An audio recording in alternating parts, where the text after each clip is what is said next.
Bam, we're live. Hey, Hey. I was just reading the comments from last few days. Damn, you got that thumbnail up fast. Oh, yeah. Thank you. No problem. Men in second place with 837 points. Guess who it is? Danny Spiegel. Pat- Oh. Patrick Vellner.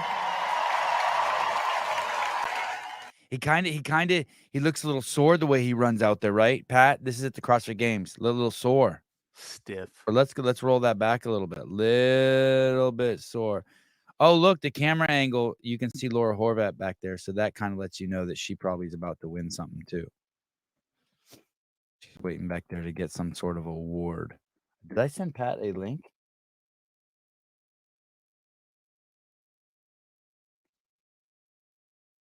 There's a guy that went undercover at a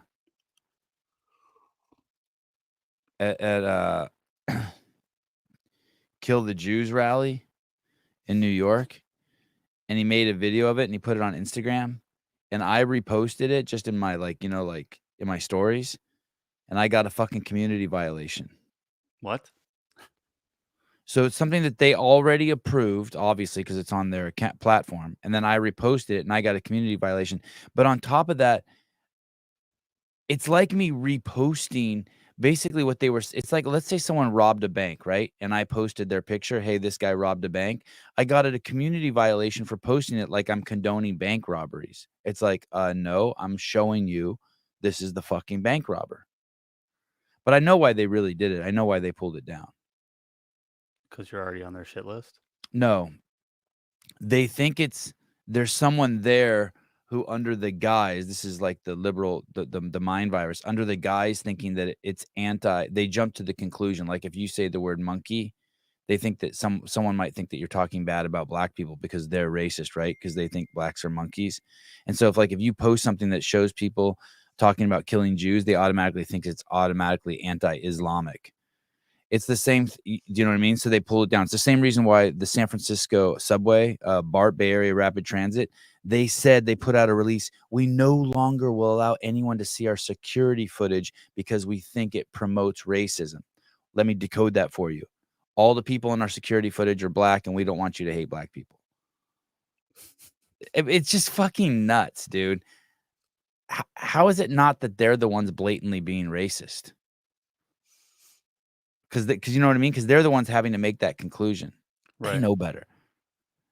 It reminds me when Gavin Newsom's like, well, the reason why we're not sharing this information with the public about COVID is because we don't think they're smart enough to handle it. It's like, oh, no. That was always the trip, right? Yeah. Oh. Oh, look, there he is. Oh, this is some candid shit. I heard a baby. Patrick, hi. I want to ask him if he was sore when he ran out there to accept his award as second fittest man in the world. Hey, dude, I think it's a crazy accomplishment to win Rogue. Pretty impressive, huh? Yeah, it's like as good. Oh, he's on a phone call with someone else. Sorry, I just have to get my kids some grapes. Bro, grape away, dude. We're chilling. We're just Patrick Vellner is walking to the refrigerator. He is pulling out some grapes. I'm going to ask you a question, Caleb. I want you to answer this. This is going to require some studying. I don't mean to make you look foolish. Okay. Oh, boy. Okay. Those 4 lights in the center of the screen that you see on Patrick Vellner's roof, is that just one light that we're seeing some sort of optical illusion because it's through that piece of glass? Or is that 4 separate lights? I don't know. All the lights on that ceiling are very sporadically placed. Exactly. Unless there's like a bar underneath those 4 lights, right? That's what I imagine. It's like one of those hanging lights. And it's looks like some shit you see at the Shadican. Just like, well, fuck it, the wire's here, put a light in. Doesn't make... Yeah, like I have one of those in the Shadican, but it's like drilled into a post that's in the middle of the building. Yes, Cave Dastro. Is it 4 can lights, or is it 1 can light that looks like multiple can lights because of some sort of window reflection? I think it's 4 can lights. over like a bar. Yeah. It looks like his sink is right underneath it. I love the He's house. waving. You saw his wife? He was waving. Oh. I like this. This is like, oh, how did he just show up like that? Hold on, I muted you. Whoa, how did you just show up like that? It looked like you were behind. Oh, that's a reflection.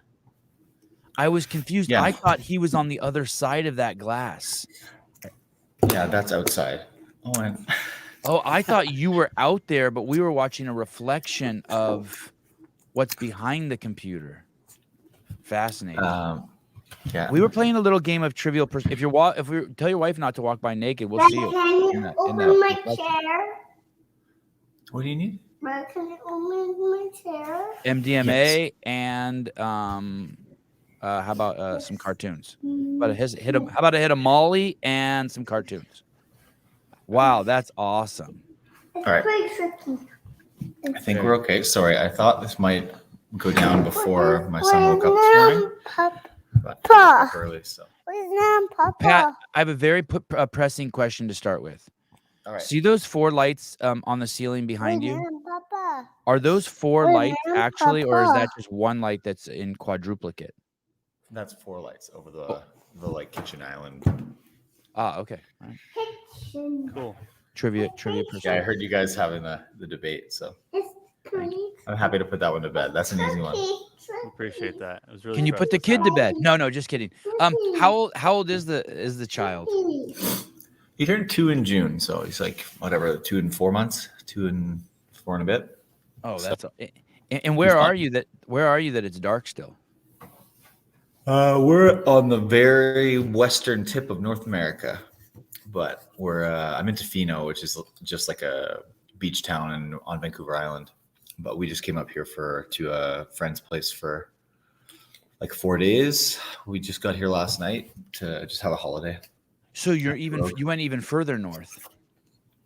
Slightly, like where I live is Nanaimo, so you can see where Nanaimo is on that map, and then I'm at Tofino, which is just like on the actual coast, on the west coast. Oh, cool. Wow. Okay, so you're even further. Wow, you're even further west than I am. It doesn't get Do much more crows west. fly, Daddy?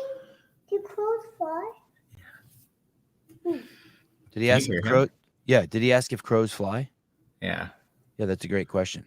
Whenever it's dark, he always talks about crows whenever it's dark, or anywhere that is like a corner of a room is dark. He says, "There's crows over there," and so anything dark has crows in it. It's I like quite it. dark right now, so we're concerned about the crows. I'm a huge fan of the crow. Hey, I want to show you a video. Warner. Huh? Watch this video right here if you can. Watch this. Vellner. So this is you being announced as the second place winner at the 2023 CrossFit Games. Yeah.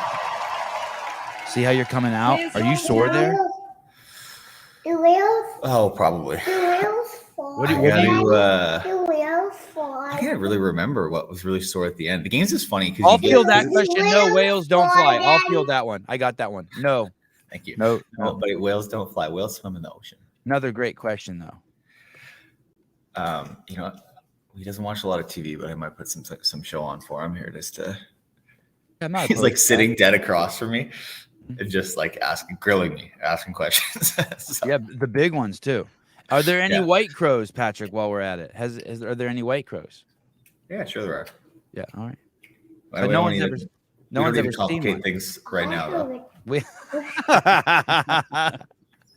Um, no one's anyways, ever seen one, but no one's ever actually seen all the crows. I really like that one.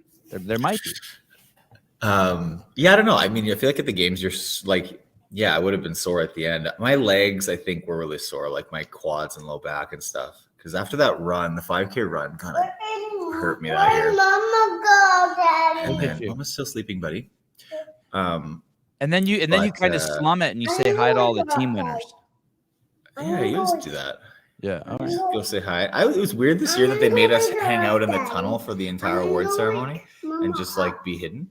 As opposed to like just be out on the field, like just hanging out. Yeah, on the because field. otherwise you hang out on the floor, people have their pizza, you say hi to people, and then you get to do your award ceremony and then you get out of there. But we were like hidden away the I'm whole gonna time. go wake It was Mama super up, weird, but okay?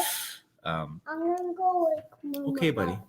Okay. Oh, that's a fucking. Oh, sorry. That's a great idea, young man. Go wake mom up. Hey, if you weren't on the podcast right now, would you stop him? Would you be like, "Nah, don't wake your No, mom"? I actually am gonna stop him though, but I'm just gonna go put a You're a good dude. Dad, show where on. are you going? Do you want to watch some TV, buddy? To stop you from waking mom up so she doesn't kill me later. Yeah. That's what I'm doing. Um, Are you enjoying being a father? oh yeah, it's super fun. He's also like this age is really funny. He's very chatty. He's like just feel like growing up and learning really fast. So it's very funny. He was at Rogue this year for the first time. No, he was there in 2021 as well, but he was like not even 18 months, so he was kind of a accessory. But Did he see you on the field? yeah, so that's the thing. I feel like now he actually knows what's going on, and like he cheers and he claps and he'll like come see you after an event and say good job, daddy. I was clapping. Like stuff like that. That's cool. It's just funny. Like he's more engaged in everything going on, right? So it's a lot of fun. He's basically processing you being out there. I was somewhere with I can't remember where I was. I was somewhere with Greg and my kids, Glassman, and some people came up and started talking to Greg. And afterwards, one of my kids said, "Is he famous?" And I was like, "Oh wow!" Like I'd never heard them say anything like that. Right. So at some point, your kids He's cross. not at that point, I don't think. But Yeah, my kids weren't like 5 or 6 till they started saying that. But he is like, it's normal now to see him dad perform in front of thousands of people. It's gonna normalize that, which is kind of cool. Yeah, it is. I mean, it is funny too. There's perspectives are funny. Like he was out in the back after, and my wife came in the back before the award ceremony, and we were kind of just sitting and waiting. And you have your drug testing chaperone, and everybody's like lining you up, and there's all the stuff and photos and this. And he's like, he doesn't care, right? He doesn't know anything about what's going on around. He was like wanted some water and wanted to play with his little police car and do this and that. And so it's very funny. You just get to spend some time with him back there I don't know, it's grounding in some ways too. Things can feel really big sometimes, and it's fun to have something that's just like, oh, this isn't like, it's kind of not real. Like it doesn't matter. Like my kid doesn't care. Like your family doesn't care that much. It's easy to get stressed and anxious about a lot of things in competition, but it's fun to have forces around that are able to pull you out of it and say like, you may care a lot, but like the people around you don't actually care that much. They care because you care. Right. And then that's kind of the size of it, right? Or a kid's just completely oblivious. Like my kids thought for 2 years that I just came in here and talked to myself into my office every morning. Yeah. They didn't know that, like they don't know what the internet is. Or but then you're also the other day you're kind of like, yeah, I kind of am. Like that is sort of what I'm doing. Right. Like, yeah, cool. Dad, you go out on the field and exercise? Yeah, and they're like, yeah, I'll go in the room and talk to myself. And sometimes people tune in and listen and whatever. So it is it's fun. He's very fun age right now. But anyways, all that to say, I thought this time of the morning we might sneak one in, because now that it's really dark in the morning, if I don't get him up, he'll sleep in some days. But right as I was setting up the computer, I could hear it. And in this place, he's sleeping in the top bunk of a bunk bed. So I could hear him, and I thought about leaving him and seeing if he'd fall back asleep. And then I didn't want him to hear me talking and then start thinking he could like climb out of the top bunk and be like, I'm going to get out of here. So anyways, I say that to I have that thought every morning regarding my wife. I think we can sneak one in this morning. Yeah. Eaton Beaver, congratulations, Pat. Pat, congratulations. I'm not sure for what, if it's for the child or for the win at Rogue or for the second place at the games. Pat, the child is an old one, so probably, and same with the games. So I'd guess probably for Rogue. We'll go with Rogue. Okay. I'm not getting congratulated a lot anymore for my 2.5-year-old.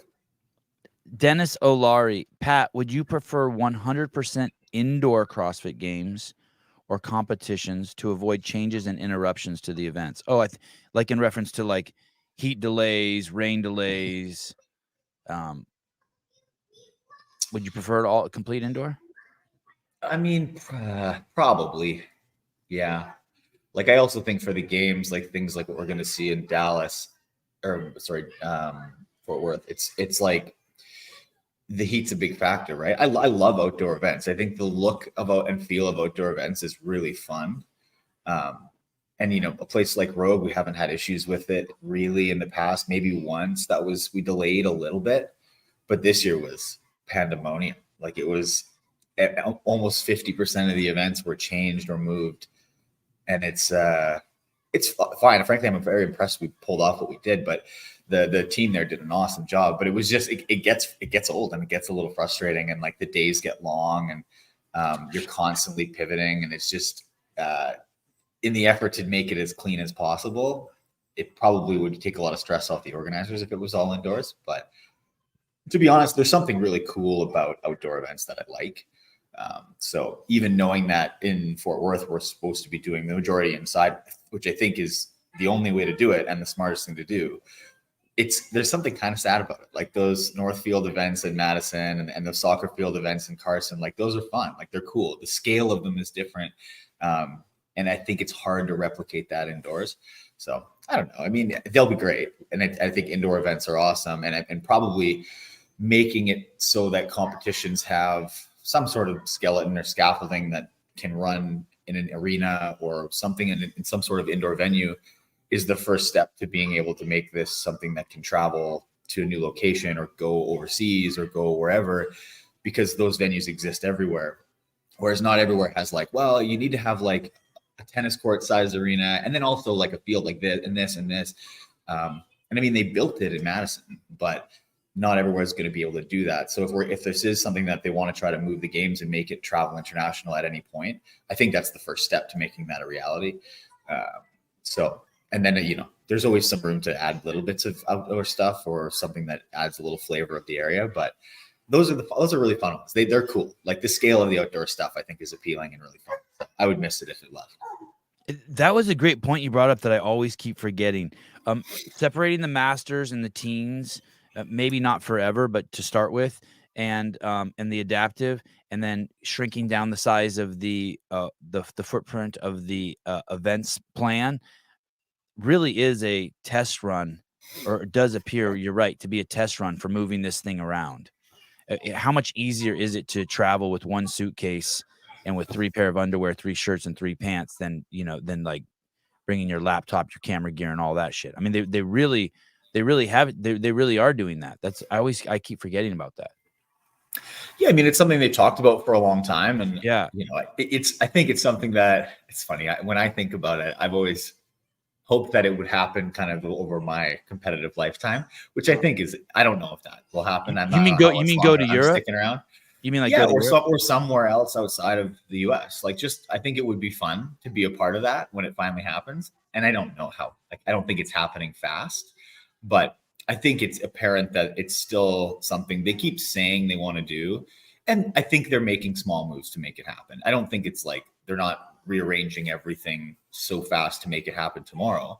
But I think that they're sampling little things and trying little things in the competition world that will eventually make that transition possible. So, you know, in a perfect world, I would love to, like, the year after this next one in Fort Worth, maybe we go somewhere cool and I can be a part of that, go experience the games in a lot of different locations. But I don't know if it'll be that quick. As is, I'll be at least 3 different locations. So that's fun. Let's get this out of it. Rambler, hi, good morning, Rambler. Good to see you with your space outfit on. What's your morning resting heart rate, Mr. Vellner? I'm a big fan. I was like 38. No shit. Yeah.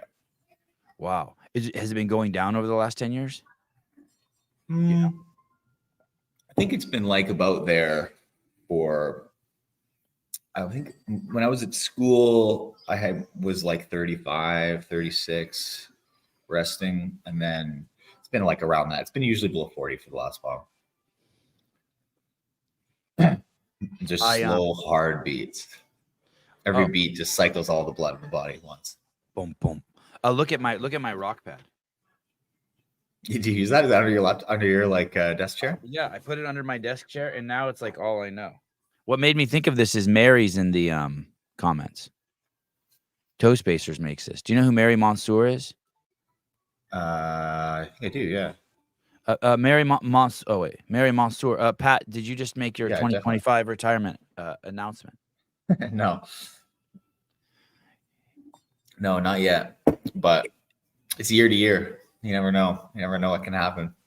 Something's definitely happening to you. We keep wanting to. I keep wanting to retire you, and you keep getting. It's like almost like I can't tell if you're getting better or the field's getting worse. I can't tell what's going on. But we'll come back to that in 1 second.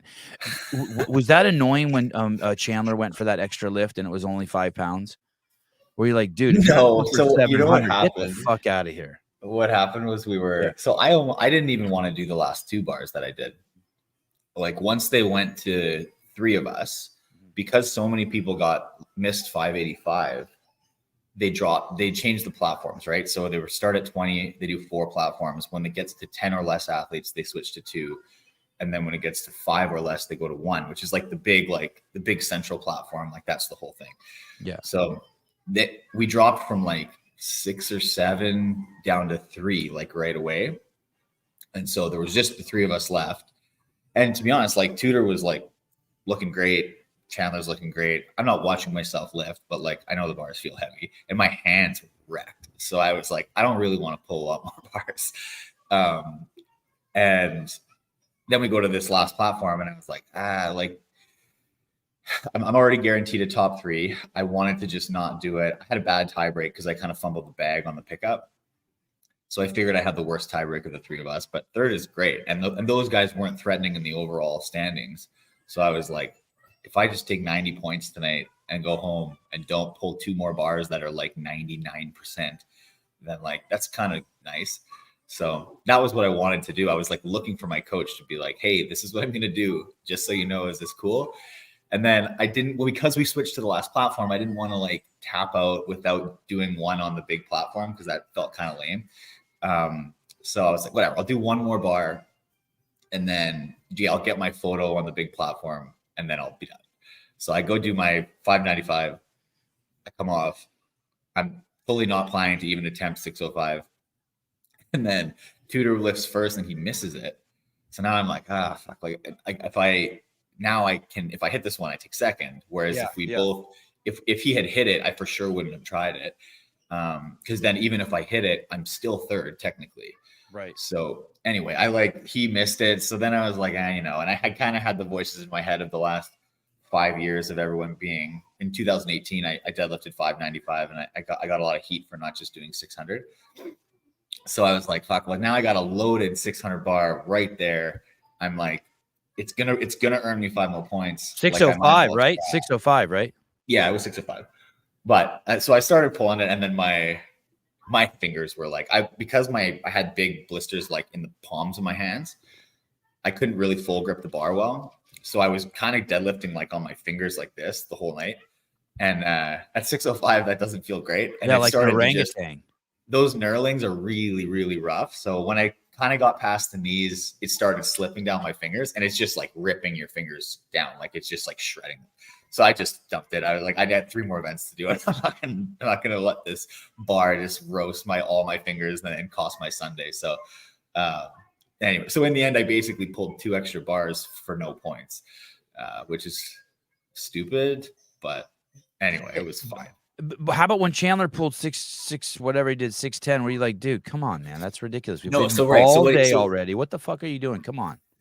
At least I was in it to the end. Everybody else who was waiting for the last 30 minutes is probably like, dude, come on, we want to go home. Yeah. But for me, it was I ended up, I jumped that 605 and I kind of came back and laughed and like congratulated Chandler. And then he's like, he wasn't even watching. He's like, dude, did you miss it? Because it went most of the way up. And then I kind of dumped it as my fingers started getting pulled apart. I'm like, no, I didn't finish the lift. And he's like, oh shoot, I thought you had like another 20 pounds in you. He's like, he wanted to like last year when at the end he kind of like got the crowd into it and had his moment. He's like, man, I didn't even do anything on that lift because he was not lifting last. He's like, I'm gonna do 1 more just so I can like have a moment here. He's like, I was expecting that we'd have to go like 1 or 2 more, so I was gonna start doing that like on the next round. And I was like, no, you already won. And he's just like, fuck. All right, well, I'll go. So he just loaded 5 more pounds so he could get his photo, right? Like, and get his nice video, getting the crowd going, do his Chandler time. and then get out of there. But it was fun. I think that's great. Like, I don't think he was feeling terrific on Sunday after I think his back took a little bit of a kicking, but you know, I think it's good. It's weird. I don't mind him doing that extra lift one bit. He could have done 4 extra lifts. I wouldn't have minded. What do you think about deadlift as an event, to put heavy deadlift as an event for CrossFitters? Do you think that there's anything negligent about it? Like, so we never want. There's obviously a risk at the highest level, right? We obviously don't want to see people get hurt like Panchik got hurt. Like, hey, the rope could have just not been on the ground and it would have not been hurt, right?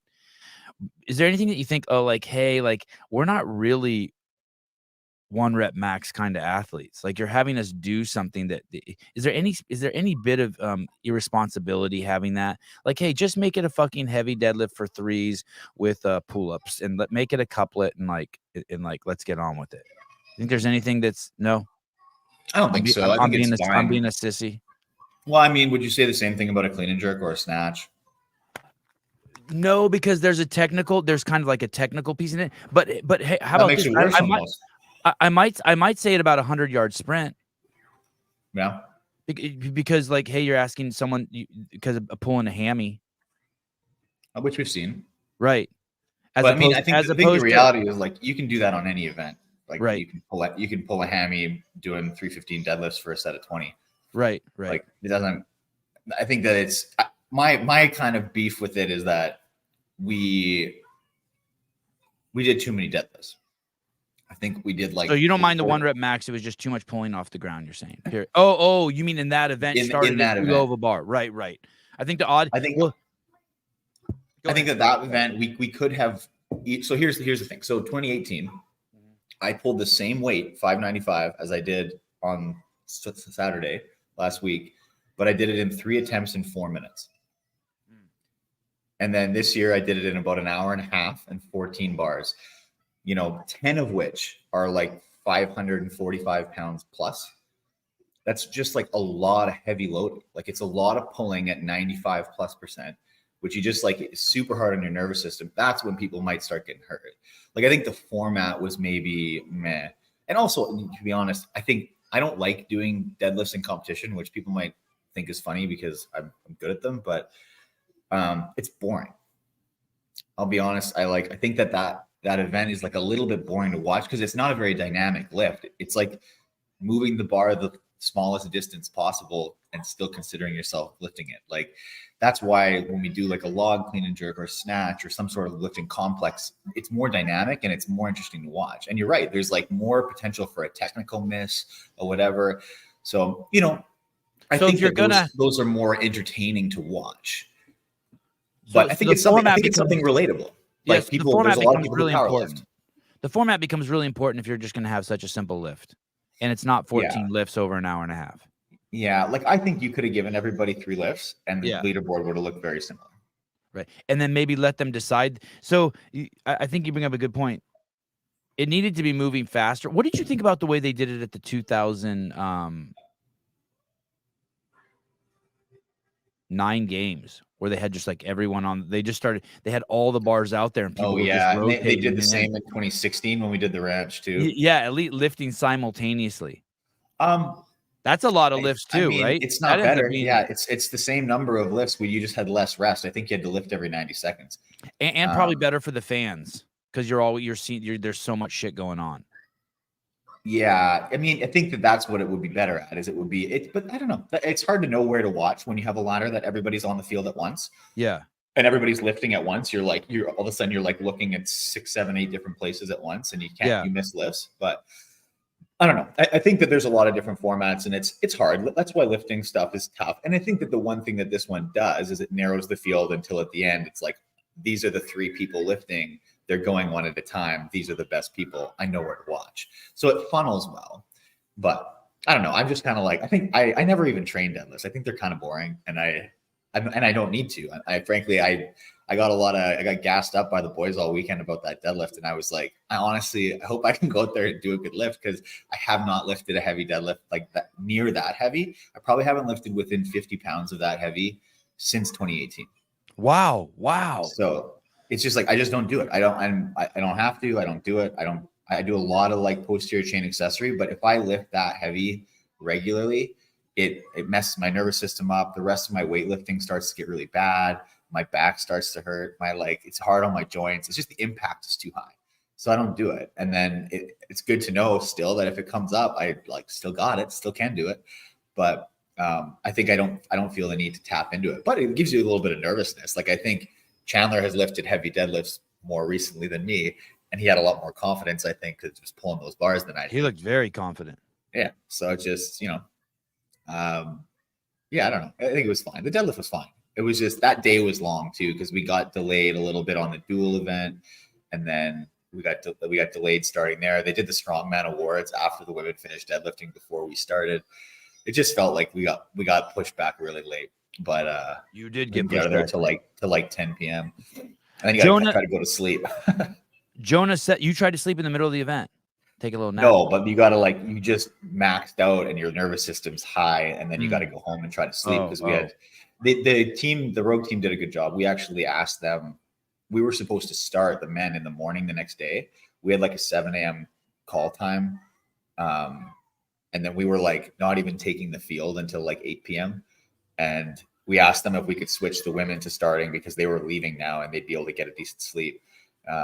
And they did that for us. So they switched the last day so that the men would go second, so that we didn't have like a 5-hour turnaround sleep time and then have to come back to the venue. That's crazy. So they do it like that event's really good. They're very responsive. Their team does a good job. They try to look after the athletes, and things happen. And it's not their fault really. Like the weather happens and they had chip timing issues and they try to sort it out. And it just you want things to run smooth, but it's not always the case. Jonah 7x88 ABC like 1 2 3. Let's go, Uncle Pat. Why do they call you Uncle Pat? I know why they call you Natty Pat, but why do they call you Uncle Pat? Why do they call me Natty Pat? Because you're natty. Oh yeah, I thought you were say because I look like I'm like not. What a dick! What a dick, Sevy. Why do they call? How'd you get Uncle? They call me Uncle Pat because there was a video that we made a long time ago now, with this group from Telus. We made a little like documentary. Brent and I did some of it, and my niece is in it, and she was really young at the time, and she sang a song that she made up on the spot. That was like. It was like Pat is so strong, ABC 1 2 3, let's go Uncle Pat. Yeah, and that was like the chorus of it, and yeah. Anyway, so the like let's the go Uncle Pat like the Jackson 5 almost, like the Jackson 5. You know, like a maybe I don't know. Maybe she's a big Jackson 5 fan. She was like 4 or 5 years old when she did that. But yeah. Anyway, so it's my niece, and she just calls me Uncle Pat, and she made this song, and it was on YouTube, and so. Now everybody calls me Uncle Pat. I see it on shirts sometimes, which is cute. I saw a video. Oh, maybe it's this one. I saw a video on YouTube where you didn't look natty. I wanted to pull it up, but it's a shot of your back right after a workout, and your back looks fucking nuts. I got a pretty thick back. Beast Cakes 23. How did they not implement Tower of Power for this? What's the Tower of Power? It was that big rogue thing that they did with the barrels. Is that the thing where you lift it up like this and you walk in a circle? Oh, the deadlift thing that the strongman did. Right. Oh, that would have been fun. That would have been fun. Well, the problem I think is that the barrels are loaded to 900 pounds or 1,000 pounds or something like that. So you might not realize it because of how fast they move that weight. But yeah, it's real heavy. So it would look almost silly. So fun to watch. It would look almost silly if you guys did it with like 400 or 500 pounds. I mean, I guess you could just fill the barrels differently. I think they had 3 or 4 big barrels underneath, and you just fill them less or something and make us look like we're half as strong as them. I actually had that thought when they announced the deadlift for us, is that like, we're really going to go deadlift in a competition where the strongmen are competing. And there's always some form of deadlift in a strongman competition. And they're clearly going to deadlift way, way more than us. And so that they're going to start at your max. They're going to start higher than your max. Their way more. Like, yeah. I think that was their first event, and they did. Yeah, I think it was 900, 950 maybe. It was 900 last year, and I think they made it a little bit heavier. And they're pulling like 6, 7 reps. and you're just like, they're repping out 900 plus pounds, and then we're gonna go take the field a day later and be like, watch us deadlift. Right. And like right. the strongmen are still there. Like they just did their awards ceremony. Like they're on the field, like sitting there in the dugout watching this deadlift, probably going, wow. But they're actually hilarious. They're super nice. Like we get to hang out with them a little bit, and it's funny to be around there because we think what they do is insane. And then they look at some of the stuff we do and they're like, that's insane. Like our running event and things like that. Or you go do that muscle up, handstand, push up, snatch workout. And they're like, dude, what are you guys doing? Like, how do you do that? Is this event right here unique? Is this event right here unique to Rogue too? Yeah, most of them are. Strongman's kind of cool like that. They just like they're all like versions of things. So I feel like this is just a deadlift, and they can create some new contraption to deadlift, and you do it for whatever. I think a lot of the stuff at Rogue was set with time limits and max reps. And then they did a cool log one that they didn't actually get to do as it was written, but they created they did a version of the fingers and log clean and press.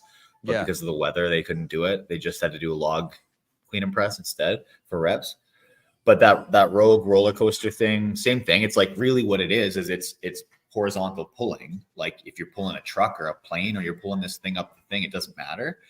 But you get to make it look cool. And so Rogue does a good job of just making it something unique and neat, right? And same thing with they did that bull pull. So they had a horizontal pull and a horizontal, like, I guess, driving forward, like a sled pull. So anyway, they just they're all kind of like, they figure the stimulus out and then they just kind of make it look like something cool. I think their events are super fun to watch. And that's what's fun about Rogue too, is we get a little bit of spillover of like stuff like that even just has that rustic feel to it, like the log muscle ups and you just get to use cool pieces of equipment. Like that big contraption that we loaded the bags into to make the teeter totter go over in the duel. Like it's just stuff like that is fun. Did you see that guy that was up there on the top of the deadlift? The judge right there. Did you see him? At the top of the in the strongman one? Yeah. Did you see that? Did you see that? Watch that. Look at that judge right there. So that judge right there is in almost every shot. Drake? At every shot at Rogue. And someone at the CrossFit Games came up to me and was a world-class fucking asshole to me and said to me, do not get that guy in any shots. And that guy was standing right next to me. Yeah, I know. Yeah. And that guy was standing next to me when the person said, and now he's in every fucking shot I see of Rogue. Why did they not want him in the shots? Well, I could speculate all sorts of fucking reasons. Was it like a CrossFit person who said not to get him in a shot? Yeah, you know exactly who it is. Huh. Okay. Dear friend of mine, treat me like a fucking asshole, telling me not to get that guy in any shot. And now he's in every shot at Rogue. And it's not like I was even trying to shoot that guy. It's like he was just walking by like, don't you ever fucking get him in a shot. Like, you fucking asshole. You talk to me like that again. I like Drake. Drake and Rob. Oh, I love Drake. Drake's great. They're the team leads at Rogue, and they do a good job every year. Drake's great. Drake's taken over too from Curtis Bowler, I think, who's done all the athlete control stuff for years. So I love Bowler too. Me too. He was there doing like just the drug. He was like the drug testing liaison. But you do like Curtis Bowler. I always wonder if everyone likes him. Everyone likes him, huh? Everybody likes Curtis. Yeah. Even though he's the drug guy. Yeah, and he also was he was the wrangler. Like if you were like dragging ass, not lining up at your corral or doing things like that, like he's the guy that's going to come yell at you. Yeah. And every now, I remember always at the games, you'd hear in that big pavilion hall where the warm-up area is, you would hear him reaming someone out like a couple times a weekend, and it'd be like he has like a big loud mad voice, and every eye swings around, and then you see who like you're just looking at who's getting it right, and it'll be some age group competitor who's not lining up or they're late or this and that, and they're getting a lecture, and you're like, hell yeah. So you never want it to be you, but it's pretty funny when it happens. And that's a tough job, right? Like you got to be the mean guy sometimes. And, but I think he actually is quite a gentle guy. And I think that we all, over the years, you get to know him. And I think the first couple of years, you're kind of intimidated by because of his position. He's the guy who's yelling at people. Right. And reading you the riot act. And then as you get to know him, he's terrific. He's still he gives me a heart attack whenever he calls you though. Because he always calls us about drug testing stuff now. Right. And it's like, I had to ask him to change the way he does it. Because he always will call you and draw out the phone call really weird. and like he has this really Oh, heavy yeah. flat affect. Yeah. I like you doing think this to you're my like- wife. I like doing that shit Yeah, to my wife. you're like I might need to tell Kurt, you. We need to talk.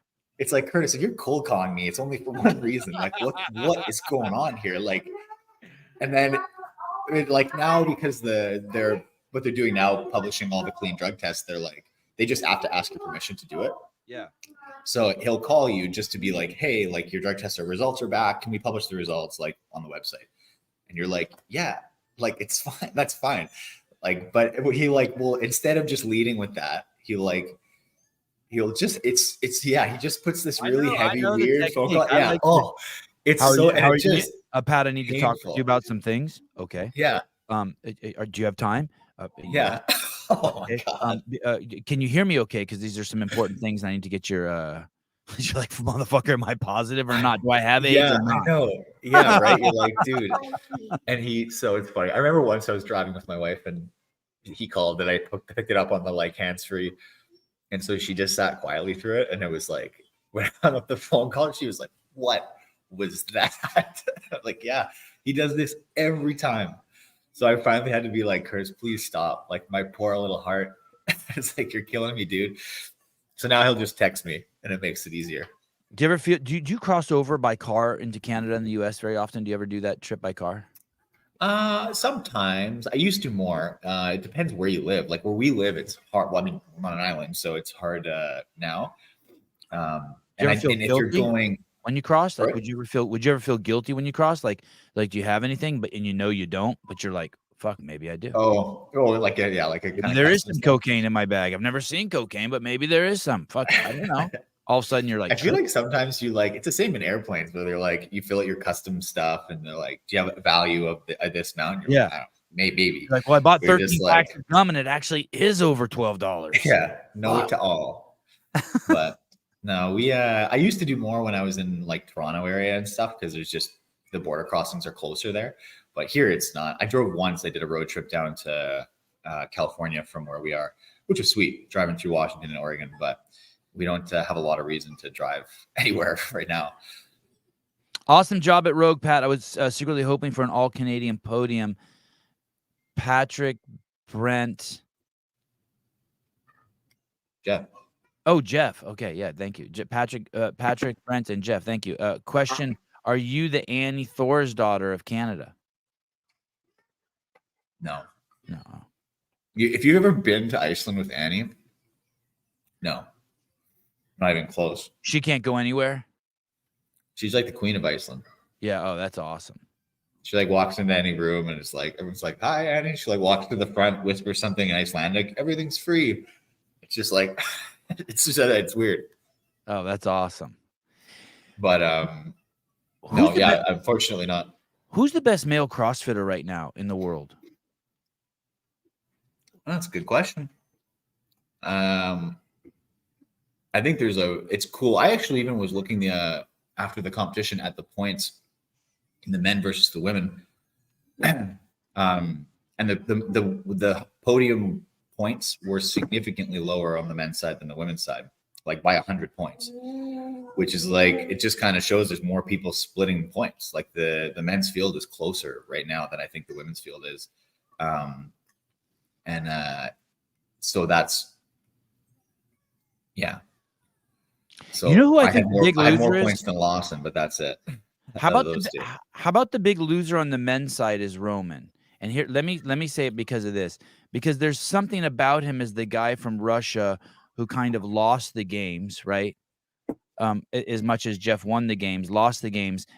You guys made him look human, and you and Adler beat him up at Rogue. Like Why does that make him a loser?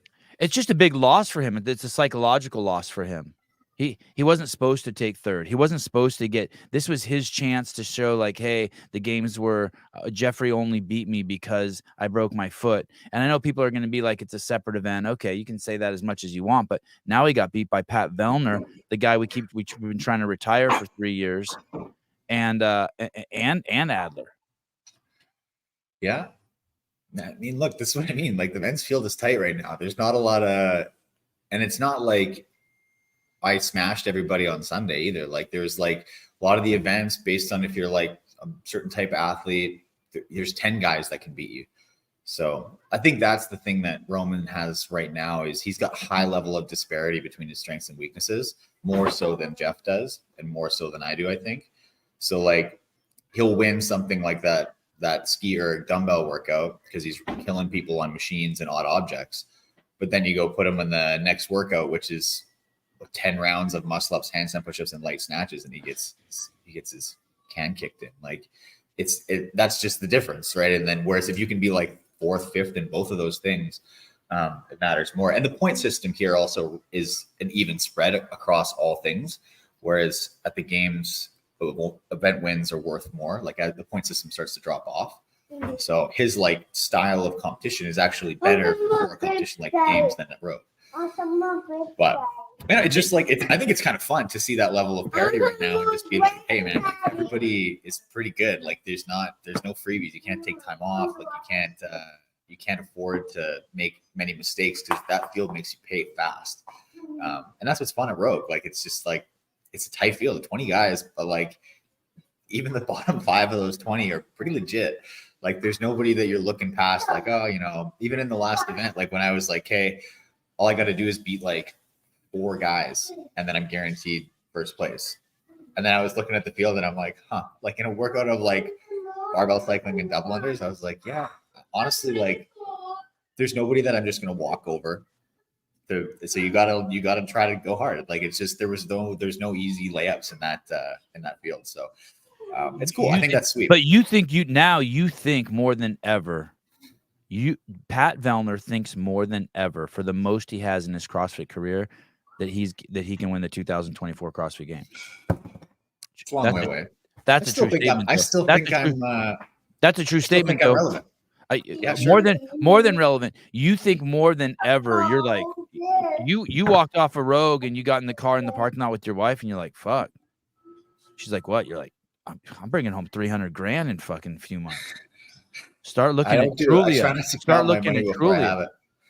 But this is the thing. Like I think it's cool. Like I still honestly, when I'm competing now, like I go out, show up, and I'm a bit like, here goes nothing. You may call Ricky. You're so close to winning. You may call Ricky and be like, hey, should I do SARMs? It's my last hurrah. What if it's not my last hurrah? I'm close, man. I'm 6 rad 40 pills away from fucking clinching this thing. Carolyn Morris, Pat, what's your thoughts on Laura and Tia? Oh, hold on. We'll get to that. Thank you, Carolyn. She's one of my favorite listeners, contributors to the podcast. But you really do think you can. I mean, I think it more than ever, and I'm projecting it onto you. I think you're going to win. I thought Medeiros was going to come back and win, but I think now you're going to win. See, this is what's fun, right? Yeah. Now there's like, and then when Justin comes back in, like we got 4 or 5 guys who are like, could win, throw their name in a hat. And I think that's cool. Like, and I think, you know, I like to be able to go compete still. And like, I'm nervous, man. I take the field. I'm still anxious about how this is going to go. And I think it's hard when you don't have, you know, 8 years in front of you to just be like, oh, no sweat. This one's not a big deal. Like they're all a big deal now. Like every time I'm competing, I want to make sure I'm putting my best foot forward. But like, I think it's cool. I'm still, every time people are like, hey, who's going to win Rogue? Well, you know, Jeff, Roman, Ricky. And it's like, hey, like in the back, put my hand up like, hey guys, remember I'm still around. And it's fun to do it. Like, I think being able to watch people step in it every time they want to say that I'm done. It's really fun. And that's a fun goal for me. And I just kind of think at this point, my career is, you know, if I win the games, that will be awesome. That's like the bucket list type. That's it. But that's the last thing in my career that I've never done. I've won everything else. But if I never ever managed to succeed in doing that, I think I'm still going to show up and put something together that's going to make people push me out of the way. Like, I don't want to like just sort of like falter backwards and walk to the back of the line and be like, yeah, whatever. I'm in 10th now. Let's let these young guys go forward. Like, my goal now in my career is to make all these guys that everybody's excited about and they want to sort of take over the space, make them earn it. Like, I'm not going to make it easy for them. And when they do beat me and I'm displaced and I'm done and I'm now a 10th place guy, those guys that have managed to beat me will be worthy and deserve it. And it's going to be like, they've been battle tested. I've done whatever I could to stand in their way as long as I could. And now it's like at a certain point, you just won't have it. And that's fine. That's sports. I understand that. But I'm not looking for the first door out. I'm trying to stay on the plane as long as I can. I'm not one to give the programming a lot of sway, but I think that this venue also suits you because it will sort of enforce a more CrossFit-y programming than other events, than other venues. Do you know what I mean by in Fort Worth? Yes, yeah. This Dickies. I think this Dickies venue will give you a 1% edge. Maybe. I mean, because there won't be some dumbass paddleboard event. I don't think. Yeah, we'll see. But I mean, like if you look at my event wins, say over the course of my career, probably more than half of them are on the Northfield. So like I've actually done very well in outdoor events, like obstacle courses, odd objects. Like I was thinking, really I think they can still do those. I mean, more like just like some dumbass weird swimming or like biking, like some weird. Yeah, biking, I haven't had great success in the bike stuff or things like that, but yeah, I think those things are toast. A caller high. Hey, what's going on? Hey, Pat, I just want to say we've been a long time fan, me and my wife, and we're still rooting every year for you to win. More pumped than ever, I think, for this year. But I wanted to ask about how you felt about Brian Friend's ranking. I think he ranked you, was it number 3 or number 4 all time? Is that right? Oh, yeah. I don't remember. I think it was 3. Thank you, by the way. Isn't that nuts? But what do you think? Do you think that's true? I don't know. I'm sure he's got stats to back it up.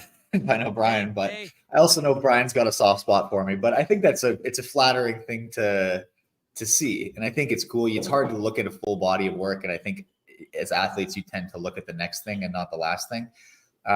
So okay. I don't know. When I look at it, I'm like, yeah. I mean, I've got 5 podiums at the games, and I've won basically every major competition around.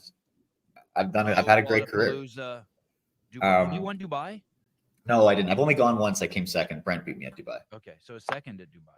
But yeah, that's a long way to travel. You could make an argument, but I think it's very flattering. Like there's a lot of good names on that list, and I think it's cool to think that you're near the top of it. So I don't know. I try not to think too much about it. You're saying so basically Brian has Fraser, Froning, and then Vellner. Third. That's what it is. Yeah. Yeah, that's awesome. I mean, I can't That's think incredible. of anyone off the top of my head that deserves it. The only person I could think of that maybe comes close and he just doesn't have enough years would be Medeiros because he has 2 wins, but he just hasn't been around long enough. Yeah. Now, did you ever compete against Froning individually? No, I actually was on a team in 2015. It was my first year at the games, and that was the first year he was on team. So I competed against him in team, but we were not. We were like 20th. So didn't really compete. Hey, how many times did you take second to Matt? Twice? No, once. Once to Matt, once to Justin, once to Jeff. Damn, that's wild. So I'm curious, because ever since like Matt came out with like all his like tips and tricks, I feel like he's sharpened like the community. And I'm not sure what you'd be willing to share, but what do you feel like that maybe Matt did better than you that you learned from, and what do you think that you do better than Matt? Is that something you could answer? I don't know if that's a hard question. Probably a hard question. Matt's hard. Matt was like phenom level talent that's hard to relate to be honest. I had a conversation with him at the games this year before the last event with the thrusters and the bike, and you just like, I looked at it and I was like, what do you think about this? And he said, well, it's like, I think I would probably do like the first 2 bikes really hard and then dial back the last bike just a little bit and do all the thrusters unbroken and then lunge it in. And I was like, that's an insane thing to say. No one is going to do that. And sure enough, nobody did it. And it's hard you have to like, then I put myself in his shoes and I'm like, oh yeah, you've never failed an overhead position in your life because your overhead lockout is so good. thrusters are a recovery movement for you. Like asking your opinion on this workout is like, it's irrelevant. It's not helpful information. So there's certain things that he's just like was so good at.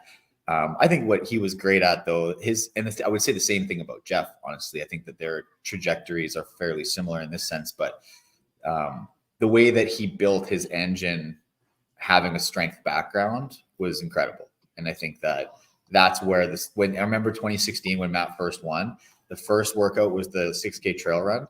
And when he won the trail run at the start of the 16 games, everyone was like, oh shit, like we're in trouble. And then that was it for the next 5 years. Right. So that made a big difference. But I'm envious of some of his like overhead stuff, the way he squats. That stuff is just, I'm like long and lanky a little bit, and I can't do it the same way that he does. And so if we're rep for rep in a workout, sometimes it's just like there was nothing I could do. You were just hanging on for the next place. But at the same time, I think I'm more athletic than Matt is. I think that my athleticism was higher. So like running, jumping, climbing, agility, I'm just a better athlete. So that was where I gained an advantage on him, was like anything that I had to move my body through space, I was just better at. Oh, that's right. Didn't you win the obstacle course? I heard you just say you're a better lover than Matt. That's what I heard. Just so you know. That's I transcribed it. Yeah, you beat him in the obstacle course in what, 18 or something? That one where everyone was cold. Yeah, that was 17. Yeah, those are the kind of things that I was good at. And still, like, I mean, even at Rogue this weekend, I feel like we did that log over under and the bag thing. And every time I come back, the other guys are like, man, you're really fast on those logs. What are you doing? And I'm like, I don't know. Like, I'm just athletic. Good at that. I'm a great lover. And I'm a great lover. I think that there are a lot of games athletes who are not that athletic. Ouch. They're good at doing CrossFit or good at cycling a barbell or whatever, and doing like in the gym stuff. And they struggle with some of those things. So I think relative to him, I had a better background for that kind of stuff.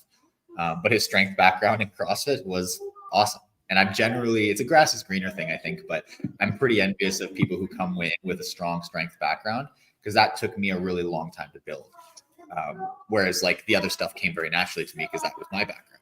So if the shoe's on the other foot, I think Matt would say the same thing. He's like, oh, well, it sucked when I had to like learn how to do gymnastics and whatever. Whereas when they announce a new gymnastics, anything, pullovers, freestanding handstand push-ups, I don't care. Full 360 pirouette, doesn't matter. Like a lot of people panic, but I can learn. You care in the sense that you like it. Yeah, I mean, or you just feel like you're like, oh, here's one I can't miss. Time to execute. But yeah, I think that it's fun. Yeah. Hopefully that was that was a great answer. That was great. I didn't know how you're going to do that. Carolyn Moore's Pat, what are your thoughts on the Laura and Tia battle at the 2024 games? Who do you think is more likely to win? It's a good question. Maybe we'll have Mal O'Brien back in the mix. Do you have any insights in that? Do you know if Mal's coming back? I don't know. I'm just saying it could be. She'll be, if she wants to come back and compete, she'll be strong as well. So there's that's the question, right? I think it's cool to see. It's fun to have a clash again at the top of the women's level. Like I think that it's going to be cool to see. Laura's got some confidence, and confidence can be dangerous. So Pat, I think.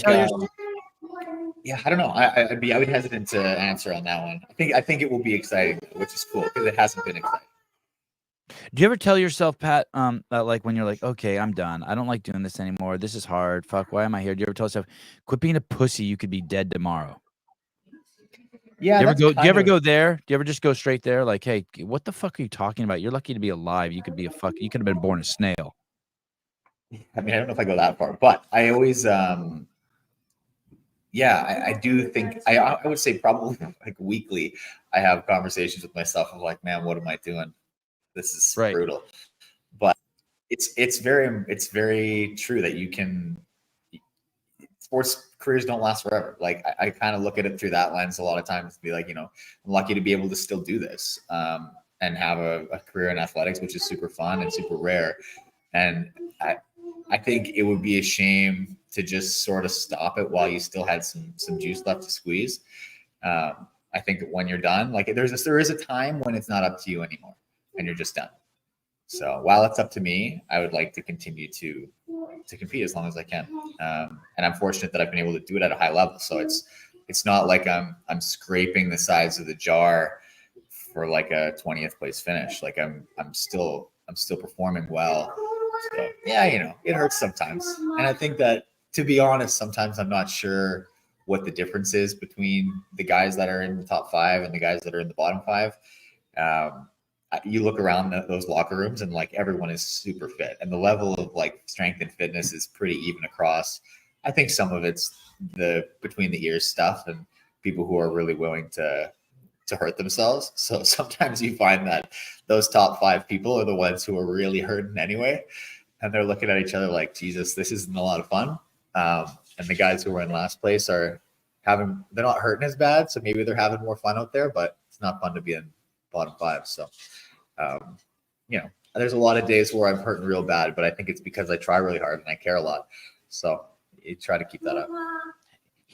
Maybe this is too simplistic of a model, but on some level,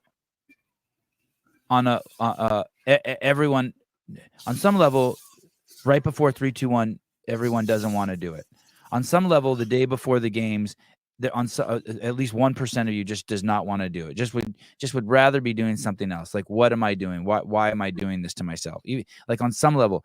And then for some people, it got that, whatever it was, and this is where maybe the model's too simplistic, got so heavy that they pulled out. Like, I still can't get my head wrapped around what Mal did, that she pulled out with the potential that she had. Like the physical potential, right? I just can't get my head. Can you get your head wrapped around it? Like at some level, it's like, okay, just do it, and then we can deal with this other shit later. I just can't get my head wrapped around. If you're physically capable, I can't get my head around the mental part of tapping out. Especially because all the work she put in. Can you get your head wrapped around it? I'm not saying it's not valid. I'm not saying it's a bad thing. I just personally can't understand it. Can you understand it? Can you understand pulling out? Because you can? Yeah. So here's the thing. I probably every time I compete now, I feel what she felt. Like I feel like I'm about to do this thing, and you're like, man, there's a lot of pressure. There's a lot of this. Like, can I live up to that? Is it better if I just like I could retire and have one of the best careers ever? Like, what am I doing? Why am I doing this? And you just like, you have to be able to fight through that. I think one of the hard things for the young athletes is that they don't have a lot of experience with that. And I think there's some people in my generation who, have competed. This is our 3rd career in sports. Competed in different sports, and you've done a lot of different things, and you've had more experience dealing with those voices, dealing with that anxiety, dealing with the pressure, and most other sports have a much more hostile environment than CrossFit, and you get a lot more repetitions in. Like when I'm playing lacrosse, I'm playing against guys who are trying to hit me in the throat, take my head off, and I'm being put in high pressure decision-making positions many times a game. Whereas in CrossFit, you just aren't. And you only get one competition that's got maybe 6, 7 events a couple times a year. Like that's just not enough time to develop the experience of learning those skills to manage those emotions and manage that stuff and fight back against that negative voices in your head. But people who have done that already for a decade and then started CrossFit, it's actually not that bad. And I think that the farther I get away from my sports career of like gymnastics and lacrosse and things like that, I actually am getting a little bit worse at it. And I think that part of that is also just when you're just getting a little older and getting to the end of your career, you start to feel other pieces of that as well. But like I think those environments are like, CrossFit's like a fairly supportive environment. And so, I see some people struggling with it, and it's because someone like Mallory, say, for example, I don't want to like harp on her, but her example is it's scary. Like when I think of what she must have gone through, I'm like, she could do nothing but fail. Basically, everyone said she was going to win the games from the second she got one rookie year, and then from then it was like, here you go. And it feels like all you can do is either break even or lose, and that's a hard situation to be in. And so, Do you feel know, that so- sympathy for Hopper too? He went to go train with the best and then takes a 30th. I mean, that's a lot of pressure on Jason too. Different than Mal, but still a fucking lot. Yeah, it is. Well, I think that I've actually had this conversation with Matt as well, because it's not anything he does, but it's hard to run a training camp there and be for the new guys coming in who grew up watching Matt Fraser and being like, this is the standard to be the greatest ever. He doesn't have to say or do anything. If he's just standing in the room, there's pressure. And there's pressure to perform or do things the way that he did them, which worked for him, but may not work for everyone. And I think it's a challenging environment to exist in. And I think that for me, I get to I train by myself. I do my own thing. Whatever pressure I'm feeling is in my own head. And I can manage that. You know, I've got demons, but I'm friends with most of them. So it's like, that's just a different environment. And I think it's hard to exist in that every day. So, you know, to be the ones that are like chosen and anointed by whoever, that like you're the next big thing. It can be unfair. Like you didn't even get a chance to sharpen your teeth. And it's like, man, you're just being thrust out there. And that's a hard environment to be put in. So, you know, some might say if you can't win, don't play. So I think maybe that was maybe a reaction to that, but I think it's okay to take some time and feel like I have like crushing anxiety to getting on the floor because I feel like the weight of the world's on me. And it's just like, that's fine. You're young. Like you got a lot of time. You can do things like that. Like Hopper, those guys, they'll be fine. Like they just need to find what works for them too. Like everybody trains and thinks and behaves a little bit differently and they've got time to figure that out. So you've never regretted going on the floor though, right? Every time anytime you've had doubts about going on the floor, you've gone on. And then afterwards in hindsight, been like, wow, I'm glad I pushed through. Right. Yeah. And that's always 100%. The thing. It's like yeah. type 2 fun, right? Where you're like, it's going to be hard, but then in the end, you're not going to regret it. Right. You'll feel worth it in the end. So I think that it's easy to feel that pressure. And I feel like it's never worse than it is in your head. Right. And sometimes it's just as bad. And then it's often not even as bad as you thought it was. And you're proud of yourself, and you're proud of yourself on the other side. Yeah. So I mean, I think that it's good to be able to take a break and take care of yourself. But what were the chances you didn't do Rogue this year? What were the chances you weren't going to do Rogue this year? Did that creep in ever? No, not really. I like. You didn't talk with your wife, okay? Because after the games, you made that video that said you were going to Rogue, so you knew all the whole time. Sometimes I'll do that so I have some commitment. That's the skin of the game. Like some accountability from what you said on video. Yeah. I booked my flights to Wadapalooza already, so I'm going. Like there's not, but it's already bought and paid for, so I got to go. I guess Travis leaked your team, huh? Mayor? Yesterday, yeah. Okay, that's fine. With I gotta pay for it today. Murad and you're going with Murad and the old guy, the gray guy, Mayor. That's right. Yeah. Combined age of 100. Is that really what your guys' combined age is? 100? Yeah. That's amazing. Melinda Clark, always cheering for you, Pat. Thanks for taking a picture with me at the games and for the heart attack on the last event at Rogue. Yeah, no problem, Melinda. Gotta keep it fun. Is PRP, plasma, etc., common for CrossFit athletes? Is that like prolotherapy or were they the sugar water in the plasma rich platelet? Oh, in repairing the body and recovering, or not so much as it can take 6 months for real effect? What is that? Can you tell us what it is really quick? What is the therapy? It's an injection. It's basically they take out some of your blood, they centrifuge it, and then they re-inject it into sites. So I think as far as I know, the evidence in it isn't great right now for, at least for like broad-based therapy. I think there's a lot of people who use it. Like there's like NBA players who will use it and recover well, but it's hard to take that. It's like a case study. It's hard to take that at face value because they're also probably getting 10 other different kinds of therapy at the same time to recover fast. And they're also, frankly, physical specimens. It's hard to know. The evidence, I think, right now is at a point where I would like to see random controlled trials where somebody who's 40 and like moderately active or even sedentary is having real therapeutic benefit from that before I'd be like, oh, it's a really good therapeutic approach. Is there anything you do that you don't tell anyone you do? Like, do you do hyperbaric chamber, or is there any stuff like you're kind of like you have secret weapons? oh man, this is where I could like come up with something really crazy and see how many people will start doing it. Yeah, yeah. Stand on your head and drink a glass of water every night before you go to bed is a secret to your success. Yeah, yeah. I eat the grass clippings from my lawn. Right. No, not really. I'm pretty standard. It's boring like that. Like I'm not trying anything that's super off the wall because I like research evidence and things. I started doing some cold plunging stuff with some regularity just because I'm getting achy with my joints sometimes. So sometimes after sessions or I'm doing like a long run, I'll get my knees and ankles in and things like that.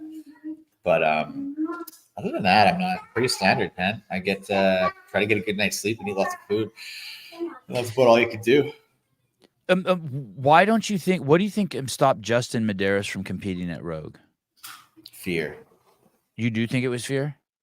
No, I don't know. I think he wanted to reset. I think he got scrambly a little bit at semifinals this year, and then it sort of bled over to the games. And I think he just needed. What's that mean? Scrambly? What's scrambly? Justin got scrambly.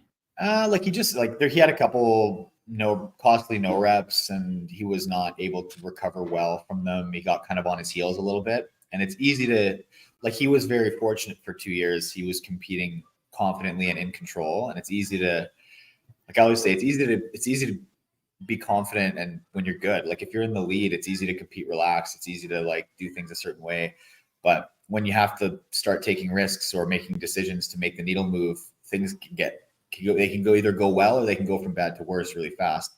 So I think it was the first time he had some experience dealing with that. And it's hard, and sometimes it goes well and sometimes it doesn't, and you can feel like you're in a spiral. So I think he had a bit of that at semis, and then went back and just put his head down for the game, training for the games, and then he got into a couple little positions like that at the games as well, and then it's just I think he just needed a reset. So I think he's doing a powerlifting competition here soon. He's just was doing some off-season strength stuff, wanted to play with something a little different, do that just to get his mind out of CrossFit for a little bit. So I think it'll be good for him, but looks like he's having fun. But again, I don't know. We'll see though. I'm sure that the pressure will be on once he comes back. So hopefully he's getting his head right. But so don't do Rogue and get away from the pressure, but don't do Rogue and don't get the reps in. That's sort of the catch-22, right? Yeah. And the longer you stay away from competition, that pressure to come back isn't going to get smaller. It's going to get bigger, right? So I think that's sort of part of the equation that you have to remember. If you take a full year off, the hype behind you coming back is going to be a thing, right? And people are going to say, oh, I know we haven't seen him for a while. He's been doing all this. He's been training for the games for a year. He's going to be amazing. And maybe, but that's, I don't know, maybe. It's just, you never know. Things can happen in competition. That's why we run the race, right? So it's, there is some risk in terms of that. So I don't know. I think the whole thing is you've got to get used to dealing with that pressure. You've got to kind of get used to saying yes and just being in that ring and not letting those other voices win out. Because at the end of the day, whether you nail it or you don't, it doesn't matter. You're fine. It's good to get in there and mix it up, and you learn something either way. So I've never been afraid to just throw my hat in and just take a run around the bases. And I think it's good. I'm okay. I'm okay getting beat. I'm okay taking a hard hit. I'm okay taking a risk and bombing an event. Those things don't. When's the last time you took a seventh? When's the last time you took a seventh at a competition? 2020. No, I took sixth at the games last year. No, you took second at the games last year. Well, 2022. Oh, okay. I mean, he went from first place to he took seventh. I think I want to say. I thought he was outside the top 10. Oh, was he? Let me see. But I mean, what he went through. I mean, that's quite the. See, but again, that's just it's also kind of not fair to. I think that it's a testament to how good the field is. If you. Oh, you're right. You're right. He took 13th. Wow, my God. I mean, dude. So, there's a lot of you haven't ever experienced that. You haven't experienced that. You haven't never experienced that. Look, I got cut in 2019. Oh, that's true. Okay. 16th. Okay. That was the one on the elimination event. I got a penalty and it knocked me out of the games. So what him and Hopper went through this year, I mean, that takes some mental fortitude to get through, I think. Yeah, I talked to Hopper about that actually after the games. He asked me about it, and I was like, dude, look, I 2019, Brent and I and Annie all get cut. 2021, we're all on the podium. So it's just like, At least you're in good company and you can blame the program at that point. or What do whatever. you think Like, happened to Medeiros? What do you think happened? Like, it's What do you fine. think? But what do you think happened to Medeiros? The programming's not different. Do you think his training was different? You think it was his mindset was off? You think what do you think happened? I think people are used to seeing him execute at a perfect way. And then he just like made a couple execution errors. That's all it takes. Nothing needs to be wrong. Everybody's looking for like this big. His training deviated so much. Yeah, I'm like he got a girlfriend and a dog. That's where I'm at. Yeah, No, ridiculous. Like, you're saying it's not. It's sports. Like we've been spoiled a little bit in our sport where we're used to just seeing high performers perform every time. Like seeing guys like Rich or Matt just never make a mistake that costs them anything is that's not normal. Like we don't see that. Like Matt Tia Rich thing is like that's the exception that proves the rule. Like, so we are just humans doing stuff. And like, yeah, man, if you like make a mistake and then 2 mistakes compile and now you're like in a bit of a death spiral, everybody's really good. It doesn't take much. Like the differences between all of us are not that big. So just like being able to pick up the pieces and move on quickly is a tough skill to learn. And I think that like those guys are going to learn it and it's good for them. Like when I got cut in 2019, I this is what I told like Hopper. I'm like, man, I learned that lesson at like, and to Justin, like that previous to that, I had podiumed every year I was at the games. And then in 2019, I got cut. And then I was like, that was like crushing to me. And I had to learn that lesson at 29 years old, that nobody cares as much as me. And at the end of the day, I went away, I came back to the next competition and like everybody still cheered for me just the same. It wasn't like my value as a person went down. But you can get caught up thinking that way and thinking in terms of outcomes and thinking in terms of like what you're only as good as your performance. And that's like, it's hard on athletes. That's why they feel that pressure, is they're like, man, I need to do this or people will not validate me or will not love me. And that's how you get stuck. And so the guys like that, like they experience that and they're like, holy shit, Justin just went from being like third, first, and then he's like, now I'm nobody. Who am I if I'm not Justin Medeiros, CrossFit Games champion? And it's like, it's nothing. And then now he's just like, he takes some time off, goes to Rogue, doesn't even compete, shakes hands with fans for a few days and everybody still loves him. And it's like, oh, it's awesome. And he gets to learn that at 24 years old. Whereas I got to learn that at 29 years old. Like they still have a long runway. Like, but Ricky Adler, Fikowski all know now that Roman and Justin are beatable, like very beatable. That's the problem. I mean, like but like, so did you win 2 games in a row, like, you win 2 games in a row. People are like, oh fuck. Well, maybe you're special. And but Roman also was a fucking cyborg until we just saw what happened at Rogue. Now we're like, oh shit, like this dude's really beatable. Now we don't even know we don't even know who the best CrossFitter in the world is right now. We don't know who the best who the top 3 are. We don't. Yeah, exactly. The top 5 are. Yeah. And isn't that awesome? Yo, it's fucking great. I love it. Like, isn't that exciting? Like, I feel like that. Exciting. I'm excited about that. I'm not like, I don't need to be number 1. Like, this is playoffs. Like, it's fun now. Every time we're at a competition, it's going to be like, sweet. If any of those 5, 6 guys are there showing up, it's like, who wins this game? Who wins this match? And then like, oh, I got the better of them at this one. They got the better of me at that one. And like, that creates fun drama leading into the games. This will be the best games to report on in the history of the games. And I hope both on men's and Ricky women's and Roman and those guys, I hope a few of them show up to Wadapalooza. And we Did Ricky shit the bed at Rogue? I wanted Ricky to do better at Rogue. What happened to Ricky? Is he just coming back? Or, by the way, I saw you guys palling around and things look really good between you guys, like just from the TV perspective. Yeah, I'm civil with everybody. I know, but it even seemed more it's too much energy to hold a grudge. It seemed even more than civil. It seemed like you guys were enjoying each other. Yeah, it's fine. I'm not like, get crazy, Sevan. We ain't kissing behind the shed. Yeah, like he's not my best friend, but like he's crazy. Like it's fine. Ricky's fine. It's not. I think that the whole. I thought you guys looked like you guys were palling out a little bit. That's all I'm saying. Like you guys. Yeah, they put us in the same lines. But I don't know. I think he might just be coming back from. Like that's his first big competition floor since he got hurt, right? So yeah, is he too big? He looked huge. Is he too big? Semifinals. Is he too big? I don't know. Is Roman too big? Yeah. So like, there's a lot of Yeah. There's, like Brent's big, like they're like Roman's big. Yeah, like, those guys are- but Brent's pretty lean though. By big, I mean like Hopper's like big. maybe. Yeah, I mean, I don't know. There's value to being big, especially at competition. I would say competitions like Rogue more than most others. Like Chandler's too big, but in a different way than those guys are big. But Chandler's just too big. By too big, I mean too big to win. Maybe. And that's Chandler's what on a different tier than you. He's not on the same tier as you. There's a tier that you're on that Chandler's not on. It's a different tier. Maybe your words. I'm not gonna. I don't need to make Chandler more motivated than he is. When you were at the games and you were in the bike event, you fell out of the front pack and you get back to your room that night and your wife gives you a talking to. She says, Patty, you're like, yes, dear. Don't let that happen again in the run. I need you to stay up with the front back and or you're going to be in big trouble.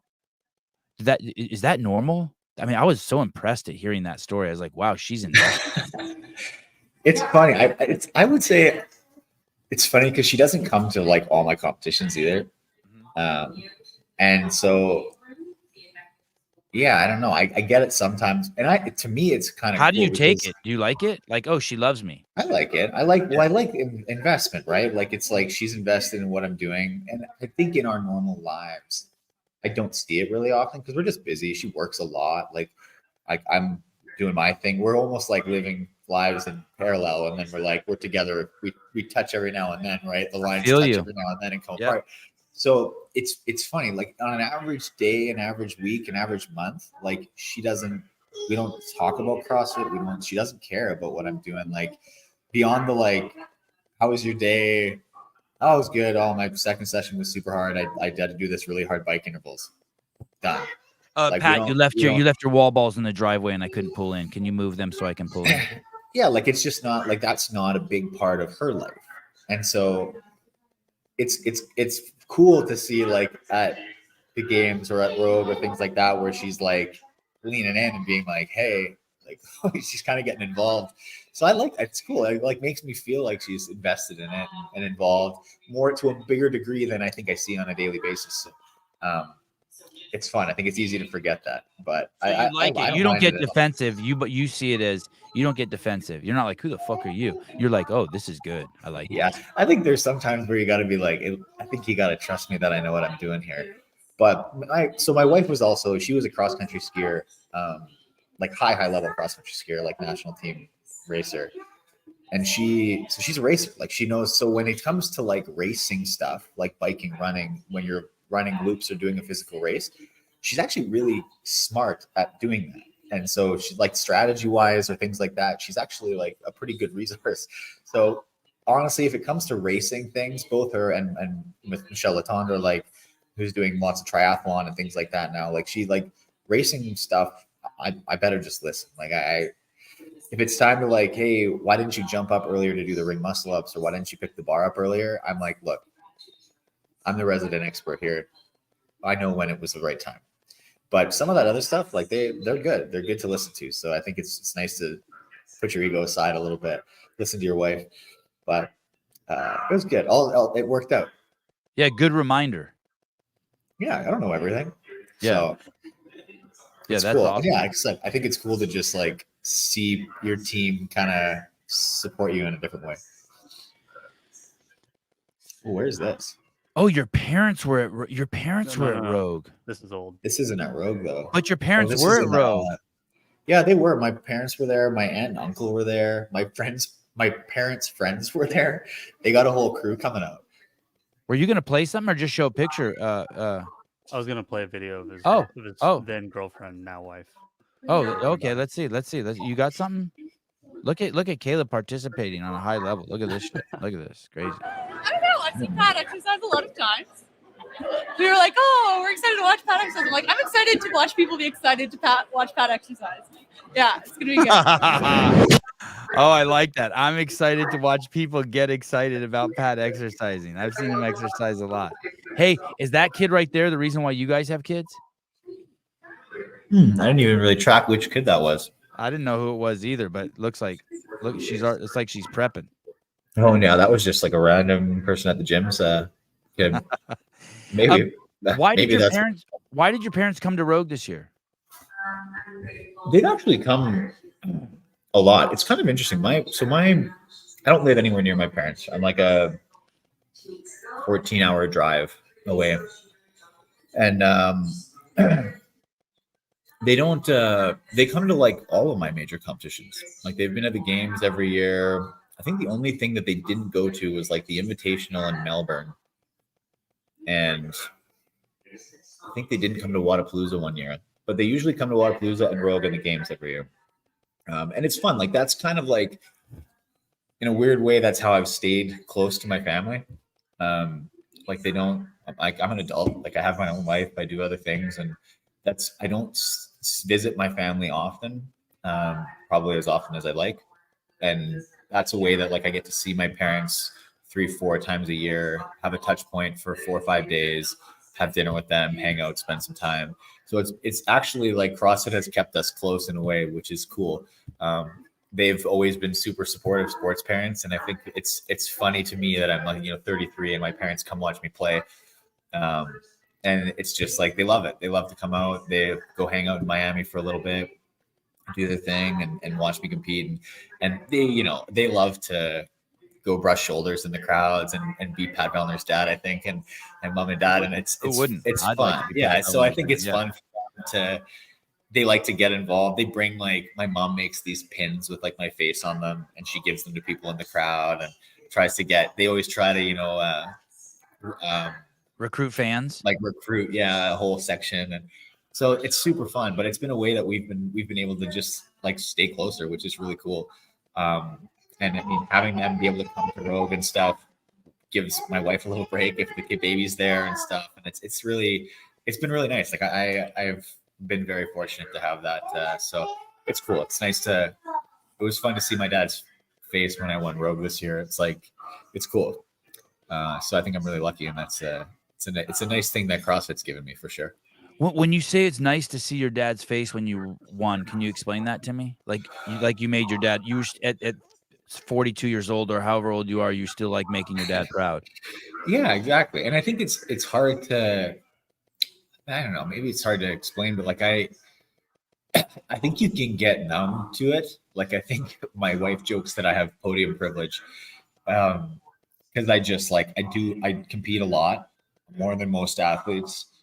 I've been quite successful. I think it's like most often when people ask me how I feel after like a win or something, it's relieved.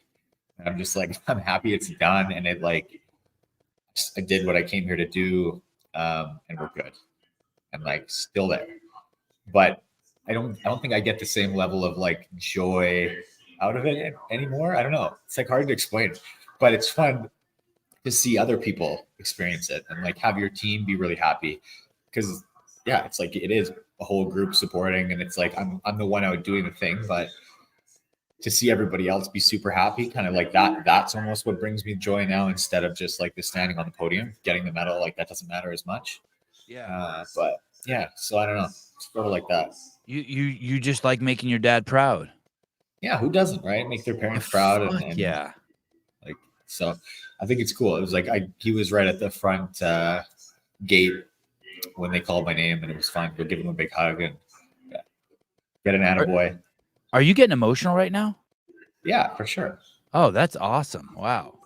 I couldn't tell. I was like, did he just eat? Is something stuck in his throat? If something was stuck in your throat, but it was emotional. Yeah. That's awesome. Yeah.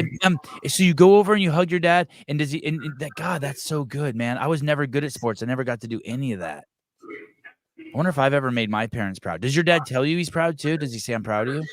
Oh yeah, all the time. Oh, that must be it's great. Not like, but yeah, no, it's cool. It's cool to like, same thing at the games, like have like my coach Michelle, like all the crew that's just there with you, like.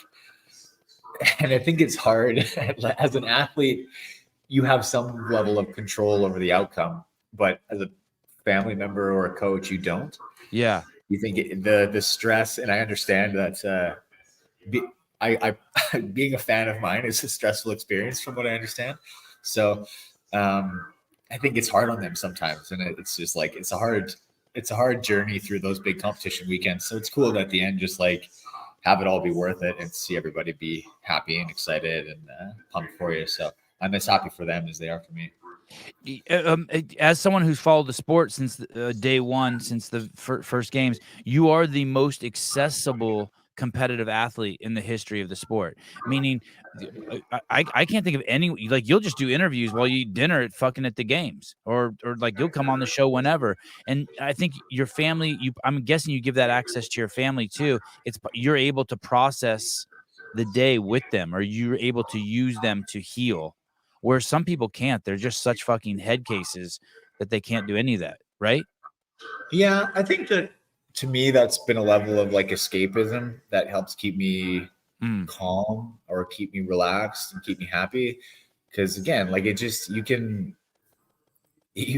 explode under the stress and pressure of it all if you let it. And I think I feel it sometimes. And that's why I actually had a chat with my wife during semifinals this year on the last day. Because I was like coming unraveled. I was just like I was the only one there. I went and she stayed home with the baby and she was working, and I just went by myself.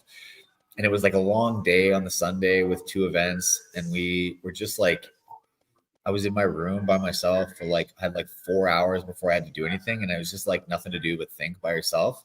And that it gets you just like wound up, and like you just feel your stress rising and your blood pressure rising. And you're like, I need someone to just talk to about nothing. And there's some athletes do it. So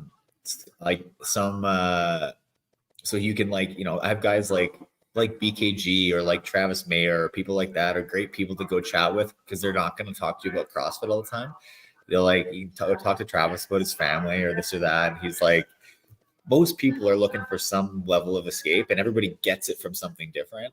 Right. But, some people are walking around with their shoulders up all day long, and that's exhausting. And I think it's not, for me, it never worked. And I think some people it does, and whatever, but I think you got to find out what works for you. And those people, in my opinion, will learn over time that that's not the way to live. You got to let yourself relax at some point. So I think having family around and being able to just move on to something else has always been a way for me to just get out of my head, which has been helpful for me performance-wise. And you took first place on the last event. That probably helped a little bit. I had to. I think I was tied with Brent, or I was up by 1 point. Shanna Medeiros, the champ's mom. Pat's family is amazing. I always look forward to hanging out with them. That's cool. That's really cool. Thanks, Shanna. Yeah. I feel like my family and the Medeiros families are kind of similar. Your parents think any of the families out there are douchebags? They're like, oh man, that blah blah blah. Good question. You should ask them.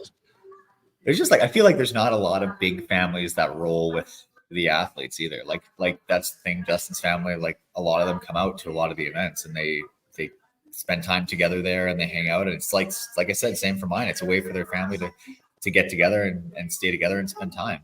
So it's fun. It's just funny because, like I said, I'm many years older than Justin. I don't know how many years, 8, but so it's kind of it's funny. I feel like I'll be him in like a decade.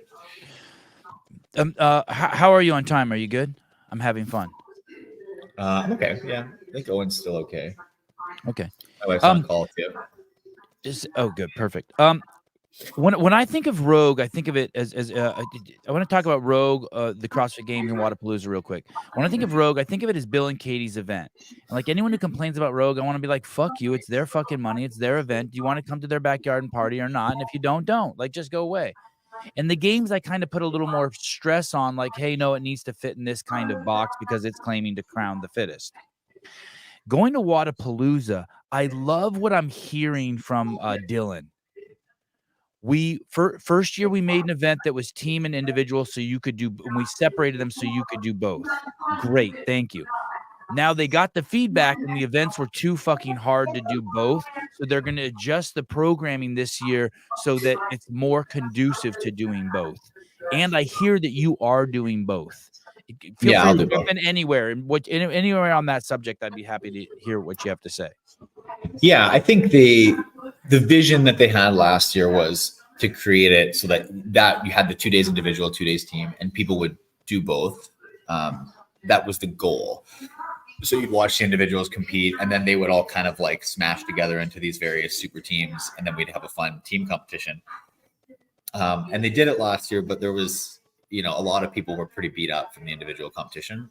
And I think the big problem, if I can remember, was our legs were pretty smashed from individual. And then I think every event except for one in the team had squatting in it. So the people who did individual were just like, dude, please, like, I'm dying. And yeah, I mean, I think that I've been fooled before when people have said, hey, we're going to change the programming. We got feedback. We're going to do this. It's not going to be a beatdown. I've been told many times before that it's not going to be a beatdown, only to show up to an absolute beatdown. Oh, okay. So you'll believe it when you see it. You like the talk. You like the red. You do like the red. What they're saying. I like what they're saying, but I'm not entirely buying it. And okay, I think it'll be fine. I like Dylan. I trust Dylan. I think he's going to do a good job. I like him too. And you know what? If I'm going to go there, like, Miami's far from me. I live on the very West Coast. You showed the map earlier. I'm going to go all the way to the East Coast of North America. So I'm going tip to tip here. And if I'm going to go, like, why don't I do the full 4 days? Like, I'll just do 4 days. Like, it's fine. I'm not going there. I'm going there to compete. I'm going there to compete anyway. Like, I might as well do it. So, that I'm less worried about. I think it'll be fun. Once you're going, you just got to keep going. I'm better on days 3 and 4 anyway, right? But the thing for Rogue, like any invitational competition, frankly, I think Dubai does. They had some formula for their invites this year that no one could quite figure out, but it is what it is. Like, Rogue can invite whoever they want. It's their competition. It's Jeez Louise. Are you sure you want to go to Wadapalooza? That is far. Yeah, I'm not driving. That's for sure. Only 52 hours. Yeah. But I mean, I agree. I think we need to get a little bit over that thought that every competition needs to be this like perfect event that's perfectly balanced and everything's like it's a perfect test of fitness. Like, I think it's okay to have competitions that are like Rogue's. Rogue is, they make powerlifting, strongman equipment. They're a strength sport company. And if they want to mix in strongman elements into every workout, to be honest, that's fine. Like, that's whatever. Like, that's your competition. That's your thing. We kind of know what we're showing up to. Like, when I go to Rogue, I'm expecting to move heavy things and move odd objects. And I know that the winner of that competition is going to be the best person at doing that kind of stuff. So, there might be a little skew in it, but that's fine. Like, you kind of get it, and that's okay. And if you went to a competition that was like in Hawaii and they had swimming in every competition or every event, yeah, like, that's fine. Like, as long as you kind of know it going in, I think it's totally okay. It's a bit tough to like really surprise people, but yeah, I mean, invitational competitions, it's an invitational. Like, you don't like it, don't come. But Rogue does an awesome job. I couldn't imagine a lot of people turning it down. But yeah, they're fine. I'm excited for Wadapalooza, though. I think it's always fun. I get to go away from winter and I get to go hang out with people. I'm excited for our team. Get the old boys out there hanging with everyone. Pat, it's been fantastic hanging out with you, watching the sunrise. You are in a incredible headspace right now. And thanks for letting me interact with it. You are so fun. I love having you on the show. No worries, guys. Yeah, it's my pleasure. Yep. I'm going to go step in and parent for a little bit. All right. Love you, dude. Thank you. I love you guys. See ya. Ciao. Man, Patrick Vellner, what a fucking stud. I've never been like, oh, that was dumb. It's the exact opposite. I always love having him on the show. Holy shit. It's cool. He's easy. I stayed up late preparing too. At first I wasn't going to prepare. And then like at 7 o'clock, I was like, fuck, I need to prepare for this. Why do you say that? Oh, I was going to be like, I don't know. Because I saw this fucking Spin had him on yesterday. Oh. I'm like, I'm not letting him go on another show and it like be better than my show. Fair You know enough. what I mean? I like it. It's good. Like, fuck you. 2024 games in sight, and to achieve. Hi, Aaron. Take 3 or 4. Having the 2024 games in sight and to achieve a win there, does competing at these events and having to take time off afterwards affect the Take 5. Having 2024 games in sight and to achieve a win there, does competing at these events and having to take time off afterwards affect the potential outcome? Is that a yes or no question? Yes, I'm going to go with yes. There you go. Thank you, Aaron. Aaron, one of the best contributors, just having a slight hiccup. Sean Demure, just starting the feed. But Sevan. No buts. Like there. Use but right. You know that the but has an implication, Demure, Sean. There's an explicit implication. Just starting the feed, but Sevan, you know there isn't a person looking at all the Instagram posts. You realize it's an algorithm. Let me. There's 8 billion people on the planet, and there's 1 billion Instagram users. And if we just do some nothing burger back of the napkin math, and everyone posts once a day, that would be 1 billion posts. And if each post takes a few minutes to curate, yeah, of course I fucking know someone doesn't look at every post. And I don't have to realize it either. I just fucking know it. Jackass. It's far from perfect algorithm, obviously. He's referencing I made a post the fact that I was I had a ding against me. Yeah, Sean, I hear you, buddy. But someone is also no, I'm not gonna get into it with you. I'm not gonna get into it with you. Okay. No, come on. I was like a 3. Adam Super Blakesley low. you're having your period, Adam. That was a 3. That was a 3 trigger. That was a 3. Cave Dastro, Sevan is their persona non grata. There's someone looking at every one of his posts. Gotta keep 'em in check. Your mama's looking at every one of my posts. The live wasn't available on YouTube for most of the show. How dare you? You know that there's not someone looking at every YouTube live, that it's an algorithm. You know that. You do realize that, but you realize that, right? But Sevan, are you Armenians or Iranians? I'm just one Armenian guy. I'm just one Armenian dude. You one of them Armenians? I'm Armenians. I don't know how we got. I don't really know what I am. I don't know if I believe that there was just like one man and one woman, and they just fucked, and then through a bunch of incest, all of us are here. I don't know what I believe really on that subject. I'm open. Part of me thinks like we evolved from monkeys all like kind of simultaneously. I don't know. But to think ethnicity is real and beyond the point of signifying some physical characteristics is fucking idiocy. I mean, but the vast majority of you guys listening to the show probably believe it with no rational logic behind it. Not all of you. Some of you are able to be like, yeah, that doesn't even make sense. These are just signifiers, words. Yes. Do you hear that tapping? Oh yeah, sorry. That's just the Roadcaster doing its thing. Oh, great. Fucking my 7th Roadcaster just clicking away. Thank you for calling that out. How long was that doing that? Longer than I'd like to admit. Oh, that sucks. I thought it was me. No. It's the phone. It does that. Okay. It's really weird. Yeah, the Blowcaster. It's really weird.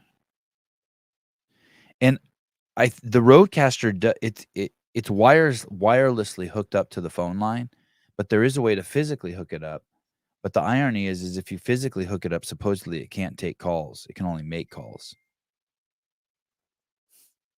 That's weird. Yeah. Did you find a raccoon in your? I'm trying to understand this post. Did you find a raccoon in the Shadikin? No, Oh. Well, it's a funny line though. Patrick Clark I said. think he was maybe just referencing the tapping. Like the tapping in our walls is. I don't Oh, that sucks. The tapping was going on so long, I kind of started liking it. Oh no. At first, I thought it was Pat because he had so much Oh, background noise. It's no big deal. It was covered by the. I'm usually so good at hearing that. You're making me feel like I wasn't listening. I think Pat was talking over it. It was good. I only heard it when it was like quiet. Tell me if you hear an echo. I took my headset off. I'm going to put my man bun in. And so I'm using the speaker on the computer now instead of my headphones. I don't hear an echo. It sounds pretty good to me. There's no echo. No. Oh, that's good. Brandstetter said he didn't notice until Pat got off. That's good. I didn't like Chandler doing the second lift. Katie liked it and Vellner liked it. I did not like it. I thought it was stupid as fuck. And here's the thing, because it was only 5 pounds more, and like I just didn't like it. I think it's. I don't like a lot of the stuff that the athletes do. I don't like I don't like fake antics. Yeah, it sounded like he was building up to it, and I'm not sure I appreciated that. But I also don't blame him for doing it. I'm not like No, I'm not like but I'm it was staged then. And I don't Yeah, really care for something. it that's is what it is. staged. But I would have liked to see him. Can you hear me? I would have liked to have seen him do like 700 pounds. Yeah. Yeah, I can hear you. What about it? Hey, ask, can Beaver, you hear me? No, Yeah, I can hear you. Colin. no, he can't hear you. Hey, you gonna get a drone for the Shadikin shots? I have one, or I guess I don't have one. I have one I can borrow. I could probably take some pictures or video or whatever. We'll see. Yeah, I think it'd be pretty cool. Yeah, maybe I'll try it out. See how it looks. And then, Sevi, when you gonna do a walk around the? Caleb? Am I Jewish? Yeah. No. Oh, don't give any drone shots of your house if you're Jewish. I don't think I should give any drone shots, period. Hey, I have a question. How come? Your mic Why just got don't they super say? quiet. Why don't they say all these people around the world are like death to Jews, death to Israel? Why don't they just say death to kikes? Like you already want to kill them. Why not just go Wow. full Monty on them? Oh, it would be completely inappropriate to say death to kikes. We just can only say death to Jews because we're not being. I mean, why don't they just go full Monty? We want to kill all of you, but then you still call them Jews. Okay. So, anyways, I was thinking, Sevi, you want to put some drone shots together of the garden maybe, and do a little walkabout with the fall fruits that you have going on? Oh, that's a good idea. Fall fruits. California is full of fruits. Hey, Yeah. you know, I saw this. Have you ever planted a fruit tree on public land? No, but I picked a lot of fruit on public land. Yeah, I have. I planted a fruit tree on public land. Did they get mad at you? I did it. I did it on a weekend, and I did it illegally. But to this day, it's there, and it's an apricot tree. I planted it like 10 years ago. And you know what? Those are the kind of things that make me better than other people. That's true. Is there another apricot tree near it? So that way No, there isn't. So you know what it was? In front of it was you know how like in neighborhoods they'll have trees like planted on the sidewalk. So they did a tree planting. My city put trees in all along in front of everyone's house. And did you steal one of the trees they put in and replace it with an apricot tree? No, they didn't put one in front of my house for some reason. So I hired someone to jackhammer out that Racist. the sidewalk there, and then run Racist. a water line from my yard under the sidewalk out to it. And I had the gardeners plant a apricot tree out there. You're better than all of us. It's just one of it's one of the nuances. Sevan, your mic is quiet. Sorry. Better? Sorry. Thank you. That's better. Got it. That's what happened. I was bragging and my mic got turned down. So does it fruit? Does it? Yeah, does hell it yeah, it blossom? fruits. It gives tons of fruit. And that's because it's so close to your place, though. Well, but I mean, it doesn't need water from my. Since after 5 years, I pinched off the water. I don't water it anymore because the roots are deep now. But if The problem everyone with, did like, doing that, but that, imagine if everyone did that, planted a fruit tree.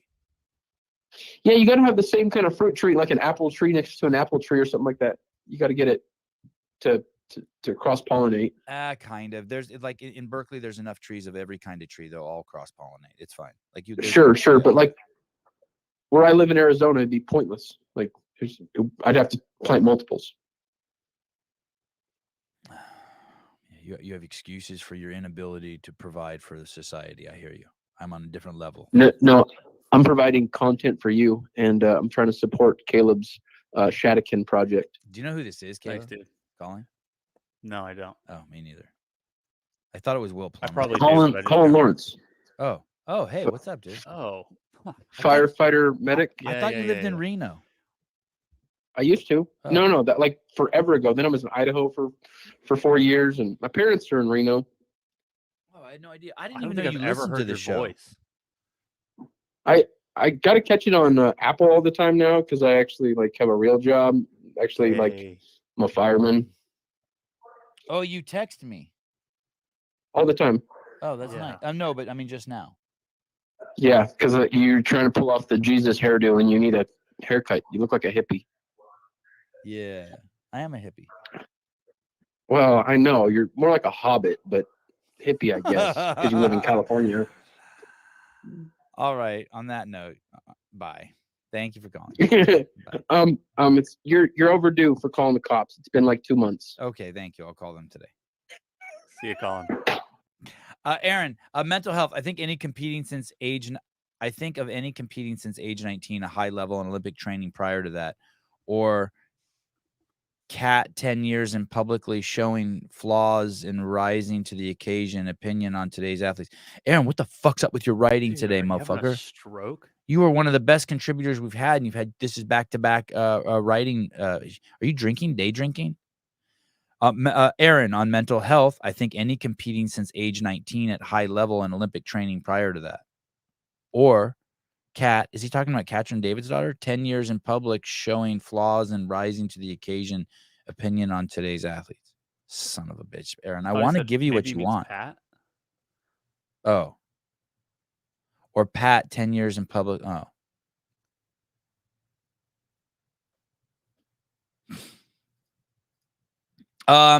He normally he has Tuesdays off. He didn't get this Tuesday off.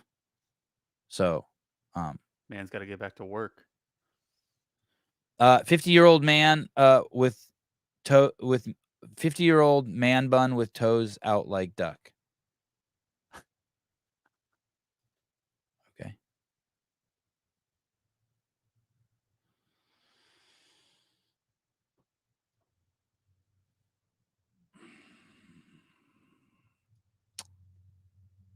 Did you listen to Pedro's podcast with Matt Torres, Jake Marconi, and Taylor Self? I started it. Yeah. Yeah. So I made it halfway through. I just fucking couldn't make it. And everyone on our threads like talking about how great it is. And I'm like, is it because they were talking? I couldn't. I was like, I'm fucking done. I'm done with this shit. But I also wanted to know, like, what Pedro's got some balls. Okay. I'm gonna have Matt Torres on, Jake Marconi, and Taylor Self. Oh my god! When I saw that, I'm like, what the fuck is this guy think? This is like the kid at the lunchroom, like, you know, in the 8th grade, who mixes like his milk with his ketchup, with his French fries, with his green beans, and then starts eating it, like, just to, you know what I mean? Yeah. Remember that? Like in those white trays, like someone mixes all their food. You're like, ugh. Little cheesecake in there. But you're intrigued by it. You're just like, you want to go sit by him just to see if he eats everything. Pedro is mostly all balls. When I saw that pop up, though, I was pretty impressed. I was really crazy impressed. I'm like, this motherfucker is crazy. Cool. Yeah. For a little How bit, does he think this is? And then he's talking to him about his workouts. You're talking to Taylor Self and Jake Marconi and Matt Torres about your fucking ride on the assault bike. I'm like, this guy is crazy. I mean, it opened up some stories that they could tell about their own experiences, which I thought was cool. I thought Taylor was gonna be like, "Shut the fuck up! You don't even know anything about riding a salt bike." Big boy speak. I think it lends itself to them being actual coaches and not just figureheads. That's kind of cool. Pedro defending himself. The accent lends itself to people just letting me get away with shit. Yeah, fair enough. I hear you. It's weird. I never know if you guys know that. You foreigners know that, but I guess you guys do. Oh, It's dude, crazy. I Murder. used to work with an Asian guy. I Yeah. think he's Korean, I think, and so He English talk was his like this. Oh, you have a nice day. Yes. Oh yes. yeah. And so I asked him, I was like, "Do you act like you don't know English on purpose, like a lot of the time?" And he said, "Yeah, all the time. Like he'll just like somebody will he's doing something that he's not supposed to be doing, like walking into a room or an office that he's not allowed into, and they'll like tell him like, 'Hey, you can't be here. You got to leave.' And he'll just like put his hands up and be like, 'I don't know what you're saying.'" Yeah, just in a strong Asian accent. Yeah, like he's Oh, I hear for trash can, take out trash. Just Yeah. like incomplete sentences and shit. all the time. I was like, "You asshole." Aaron. Oh, here we go. The last question oh no, Aaron, 3 strikes, you're out. Dude, you might need to fucking you might need to go see the doctor today. The last question I suppose to Annie T. I am listening and driving, so I'm talking to text. Jesus Christ, dude. You can't do that. What the At fuck least is that? proofread it sentence? before you submit it.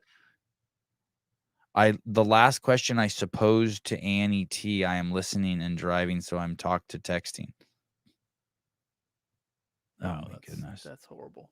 Thanks for the $5 though. Yeah, I love you, Aaron. You're a good dude. I read your shit even if you don't give money.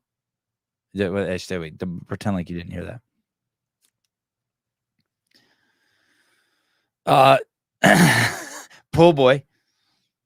Sevi loves it. Sevi with 1 V today. Sevi loves it when how do you think Sevi spelled? 2 V's or 1 V? 2 V's. It's a 2 V word. I think it's a 2 V. Yeah. Sevi. Do you prefer a 1 V? God, I don't really know. I do know I love my CEO shirt from Vindicate. What's up, dude? Hey. I made a discovery today. Are we sending Travis? know Are you're we not gonna- sending Tyson Bajan a jersey?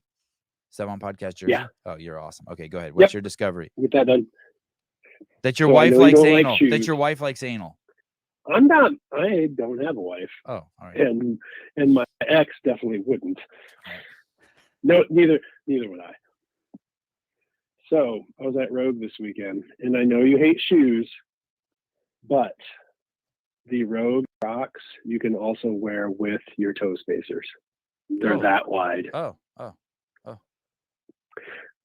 So you might want to consider it. I just had to because I saw Mary in the comments. Yeah, that's a great. I think Let that's her a know great I was wearing the toe I think that's a great contribution. Toe spacers with I the think so. Crocs. Yeah.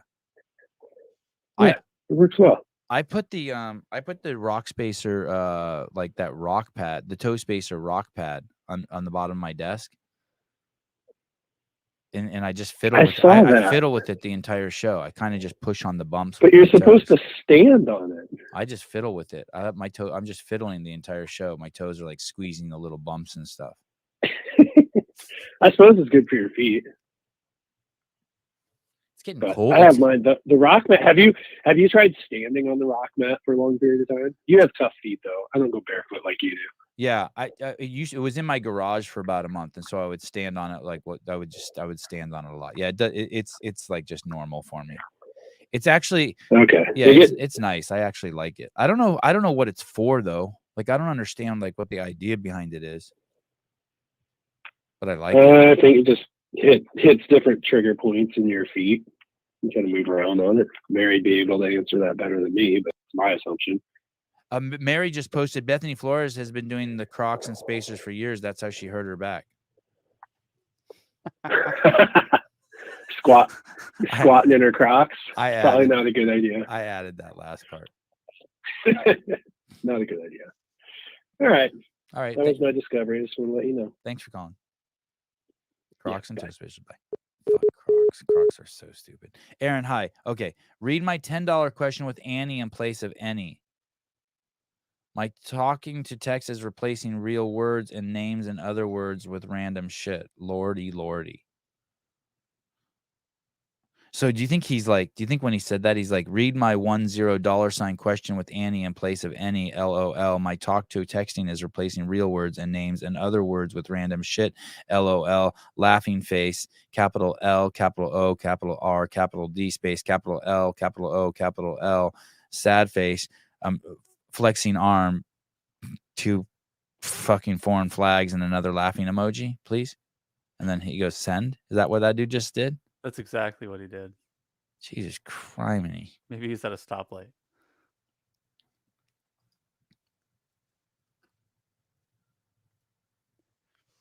Tank Reef Sevan, you do realize that Israel are literally only killing civilians and haven't even touched Hamas, most of which are 60 years underground. It's disgusting what they are doing to civilians. So first of all, those civilians, Tank, Hamas, you're buying the rhetoric that Hamas is like a terrorist organization. Hamas is the government for that piece of land right there. And when one piece of land attacks another piece of land, in tradition throughout fucking history, it causes a war and the lands fight. And that's what's going on. Whether you like it or not, just be honest about what's going on. That is what's going on. Those people have not been underground for 60 years. They came out from underground, if what you're saying is true, and they fucking beheaded babies and raped women and children and then fucking grabbed a bunch of them and left and fled back to the other side. So that part isn't true. You're mischaracterizing that. They're not mole people. And those people have, that fucking piece of land is going to get flattened and those people can leave anytime they fucking want. They can move to a different spot anytime they fucking want.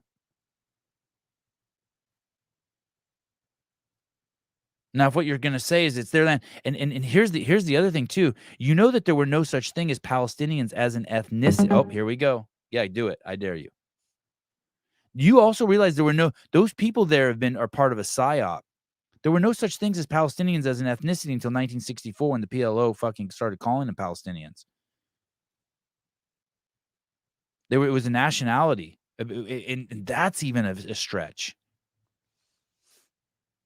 They're Arabs. Now you could go back, we can keep going on and be like, well, there's no real ethnicities anyway. I'm fine with taking that back too and just say it's people killing people if you want to do that. I want them to get as real as you want with it. But my wife fucking crossed the street and got hit, and she was in the right, and she almost had to have her leg fucking amputated. It doesn't matter. It doesn't matter who was right or wrong. I wish she wouldn't have been crossing the street at the time. It doesn't matter who's right or wrong. If those people don't want to be killed, they need to get the fuck out of there. And to call it ethnic cleansing or a genocide is fucking complete horse shit.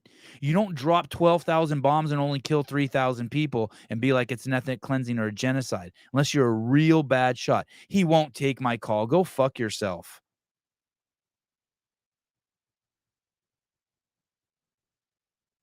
You're a fucking liar for saying that. And I like you, by the way, but don't fucking start being on here pulling a 12 daily doses. It rang fucking once. I went over to fucking slide it and you fucking hung up. How's that?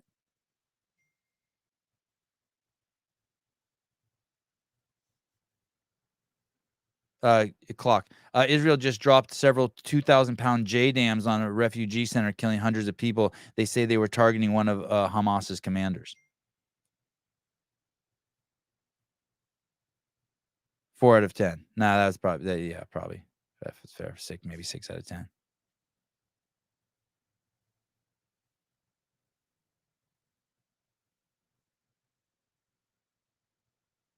This is a great question.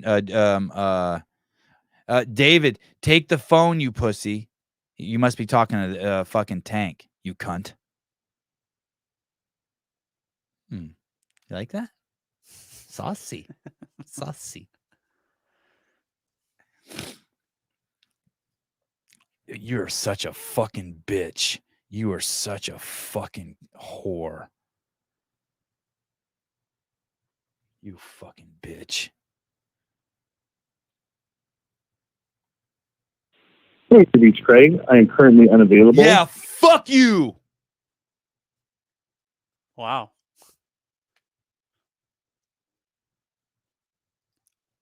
It's a genocide, not a war. You're a jackass. How is the fuck is it a genocide? You don't even know what a fucking genocider is. A genocider. It's a fucking that fucking country attacked fucking Israel. And now that you're getting your ass beat, you're going to call it a genocide? That doesn't work like that.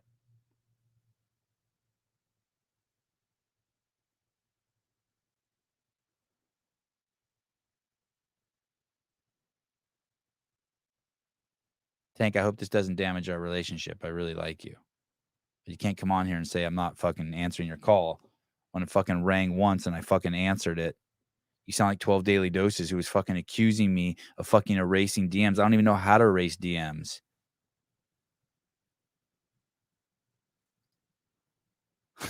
My cunt is itchy. Speaking of cunt, hello, friends.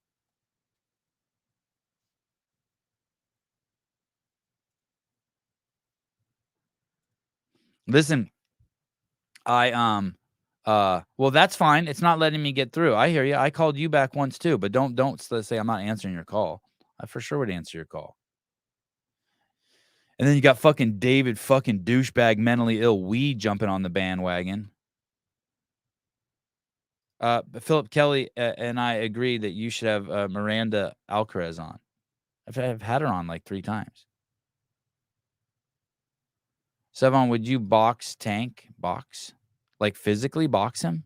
No, I'm not fucking boxing anything.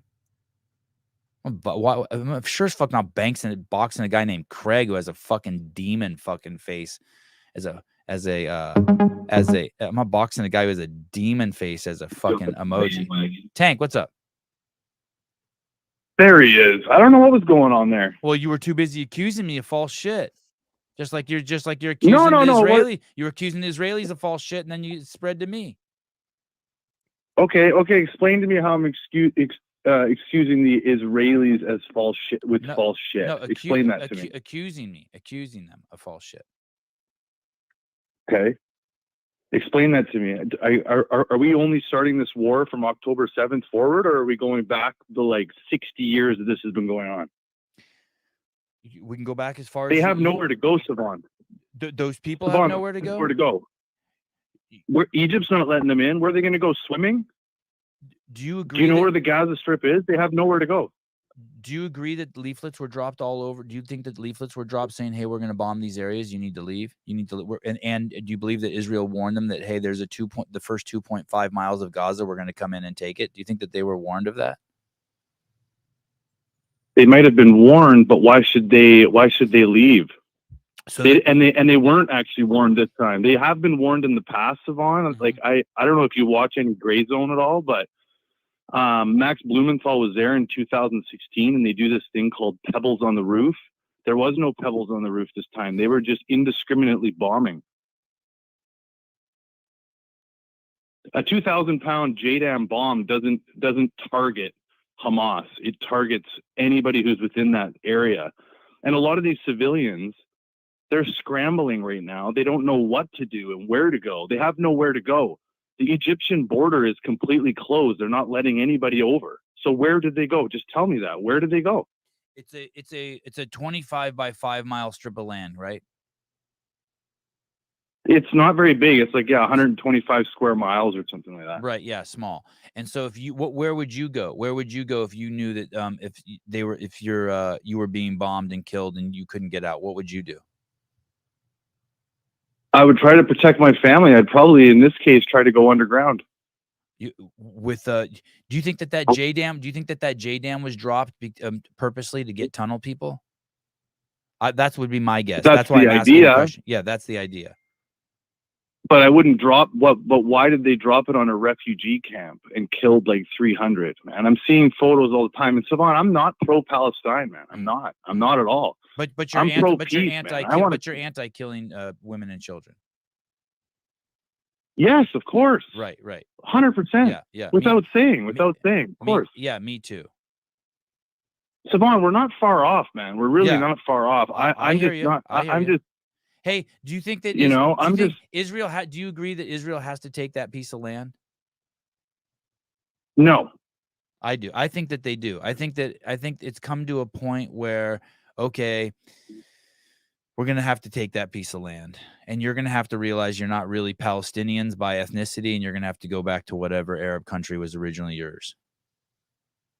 Okay, so if we can quickly compare this with the Ukraine-Russia war, okay, so everybody was saying, oh, you know, they're occupying, they're going into the Donbass, they're occupying. Well, now, so you're saying that you're okay with the Israelis occupying this land. So what's the difference with the Russians occupying a Russian-speaking part of Ukraine? I'm saying, you know, it's just. Go ahead.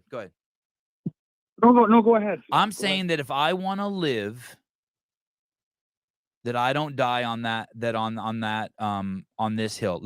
I'll tell you a story, just for sake of story. This isn't this. I wish I had a stronger point with the story, but I'm gonna tell you a story. So in 2000, whatever, I went to Lebanon.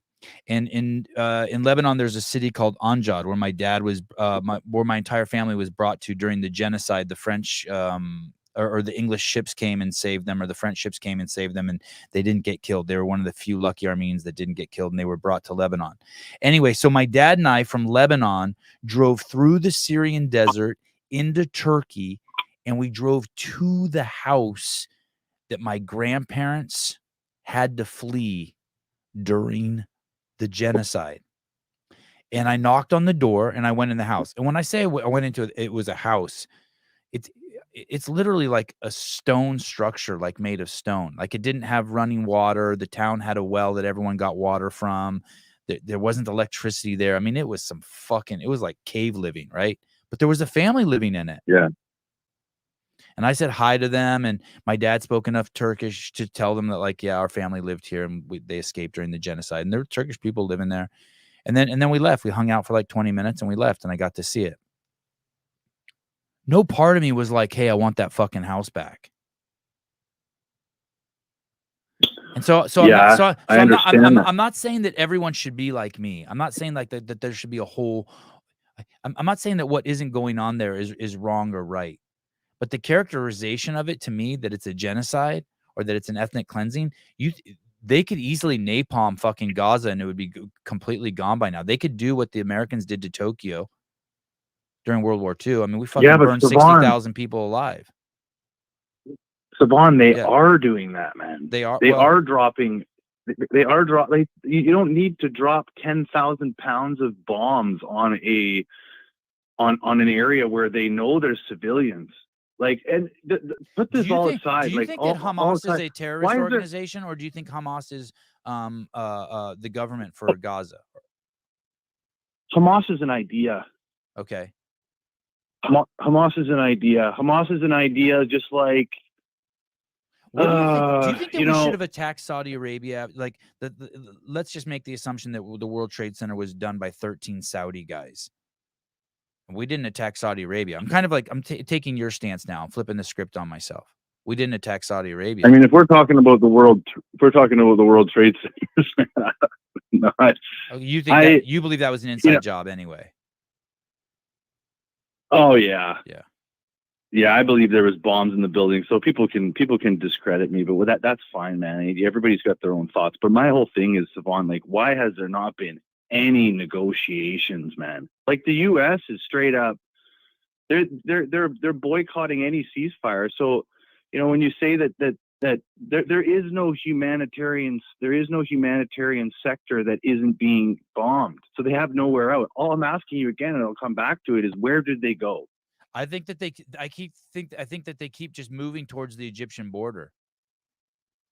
Yeah, but they're not the Egyptians aren't going to let them in. And why should they? Like, I mean, well, because they're there. They are Arabs. They're closer to them than they are. They're closer to them than they are anyone else. Like, literally, dude, there was no Palestinian ethnicity until 1964 when the PLO started started conflating the term Palestinian as a nationality and an ethnicity.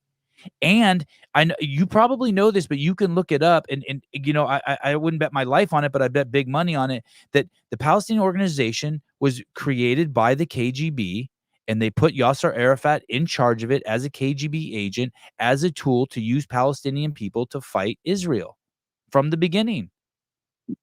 That's not Yeah, like, and Israel that's not also like far funded out there. That's Hamas. not conspiracy shit. No, neither is this. And Israel and the U.S. and the CIA have funded Hamas for the last, I don't know, 20 years. But nobody talks about it. You know, the darkness that's coming from within honestly the U.S. government and what they're doing right now. Like we are literally on the brink of World War III here, man. Yeah, I hear They you. just signed the 559 resolution, which is essentially an excuse for them to go to war with Iran. They know that Iran has the capabilities now to make nuclear weapons. Their uranium enrichment has now increased to the point that they're very close to it, if not already have it, because they're not now they don't have to declare any of that since they pulled out of that treaty. So, you know, this is like, they got 50 ships. What do you They think? got 50 ships in the Mediterranean right now. Yeah. What do you think you would do if you're Israel and you have some neighbors next to you and you can't have them there anymore? Or do you think that that's not fair to ask you that question? It's a mischaracterization. I want to ask you a fair question that puts you in that position. I don't know. I thought there was still some diplomacy in the world, man. Like, you know, like I don't understand why there can't be, you know, I know the UN is supposed to be the kind of overseer to things like this, and it just doesn't seem to be happening. Like there's no adults in the room. What if they said this? Hey, guys, we as a nation, for whether you think it's right or wrong, as Israel, in 6 months are going to come and take all that land. So if you live in this land, you have to leave. Well, why do they have to leave? Why can't they have a two-state solution? Like, why do they have to leave? Why can't there be a two-state solution? Why can't we have diplomacy in this? I don't understand it. Okay, maybe there can or they can't, but we're not going to sit around and talk about it anymore until you guys are gone, because your country attacked our country and killed a bunch of people 1,000 of our kids or 200 of our kids last month. So we're going to give you 6 months to leave, and then we're taking it. I'm trying to meet you halfway. I'm trying to meet you halfway. I know. I'm trying to meet you halfway. But you keep on saying, you keep on kind of stating that this war just started on October 7th. You do realize that the Israelis have killed thousands and thousands of Palestinians prior to all this, right? Right. Okay. They're essentially in a prison, man. Like you got to watch some of the gray zone stuff. I hear that he's too, been but in then Palestine. He's been in Gaza. But then I hear about people who come and go. I have a friend who's in the United States here, was building their dream home there, and was traveling back and forth. In Israel, very successful business guy here. No, in the Gaza. Yeah, I mean, well, he may be able to get in and out. Those people are being used by both sides. Yes. Oh, totally. So then maybe they that do I need can 100%. Then they do need to get out of there. Then they need to be But like. there's nowhere to go. That's what I keep coming back to. Is there's nowhere to go. That nobody's letting them in. There's no, humanitarian corridor to allow. Like it's. I just feel like if that's it why were when me or people say you, it's a I just feel like if genocide. it was me or you there, dude, and I'm open that we would find a way out. Oh, yeah, I think that's easier said than done, but it is. I'm sure it is. Anyways, I sure really it is. appreciate the conversation. We just had 2 million fucking people come up to our southern border. I know. That's a problem too. I think that's an example of people. That's a being able to problem get too, out, you know. Yeah, but I use that as an example of being able to get out of Gaza. They're not. Those aren't Palestinians that have come in here. Those are Syrian, Nigerian, Libyan. I understand, It's not but I'm that. just saying. It's the I'm just fact saying that as an people example can of like leave. where there's a will, there's a way. And I'm not justifying the killing of the women and kids. I'm not suggesting that what you're saying is one of us is right or wrong. I'm just saying at some point I have to be like, well, if that was me, I'm fucking finding a way out. Like someone has done If you can tell me how they get out of there other than swimming, I would be entertained. There's nowhere out of there. I know, Caleb, I understand what you're saying. Think about how the There's no- Bedouins live in the Middle East, and I think that there's a way out. If you look at, I mean, you have a whole population of people living in the Middle East that are unaccounted for because they live in the middle of the desert and they make do with what they have. That's just what I think of. I imagine there's a possibility for them to be able to leave. The other thing is, I don't think that Hamas, having a diplomacy or democracy, whatever you want to call it, is next to impossible in the Middle East, unless you're like a country like Jordan. Even then, it's a police state. You have so many factors. There's so deeply ingrained tribalism, and they don't care to do that. We try to do it in Iran for centuries, and it's impossible. We try to give everybody all of the resources that they can have to create things like that, and they just don't care to do it. They think that either we're in on something to deny them or whatever. That's just what I think about it. Real quick, I just want to Tank. Well, let me say just one thing to Devesh. With Sevan's logic, we should open the southern border. That's his liberal side showing. It's the exact opposite. My point is that since we can't close this, what the fucking Devesh, the fuck? No, it's the exact opposite is what I'm saying. Okay, go on, Tank. Sorry. Okay. So Caleb, if you say that we're talking about a desert and people being in a desert. Now picture a prison in that desert surrounded by tanks and guns, and anybody who leaves that prison gets shot. Because that's the positioning. There is nowhere out. There is no desert for them to walk through. There's literally either they go into Israel and die, they go into the water, swim and drown, or literally line up at the Egyptian border that's completely closed. That's all I'm saying. Hey, can you see your screen right now? No, I have everything on pause. It's on my TV. Okay. Well, then this is totally unfair what I'm about to do to you. But this video I'm about to show on the screen right now is this Israeli chick, and she's just been grabbed. She's just been grabbed, and it's video footage of the guy taking her into Gaza. He's pulling her by her hair. He yanks her out of the Jeep, and then it says her name. Nama Levy, 19, was tortured and kidnapped by Hamas terrorists on October 7th, right? So it's this girl. I see. Yeah. And it shows her being kidnapped, and then it shows her being thrown in a Jeep, and she's all fucking bloody. And I've seen that. And then I've seen that. Okay. So it's this crazy emotional. Sevan, I'm not condoning it, man. Right, of course. And I know you're not. And it's this crazy emotional appeal. We in this country were upset because we saw a violent, vile, criminal, pornographer, counterfeiter, drug addict, repeated fucking violent felon who got into an altercation with the police and then OD'd on drugs while in their custody.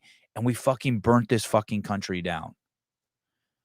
Are we talking about George Floyd or Hunter Biden? We're talking. Yes.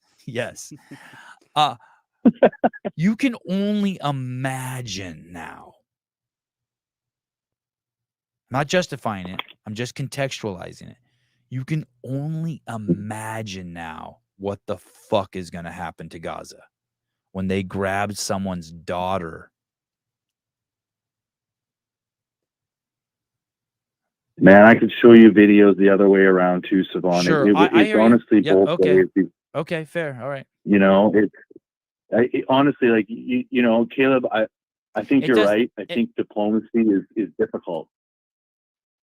But man, we need some goodness. Like, and I'm not, like, I think I've said this before to you, Sevan. Like, I'm not a godly guy, man, but I freaking hope there's something out there that's gonna, you know, disperse this evil, because like it's getting bad. If you man. wanted to save those kids there, what would you do? Would you tell them to try to find a way out as fast as they could? You would.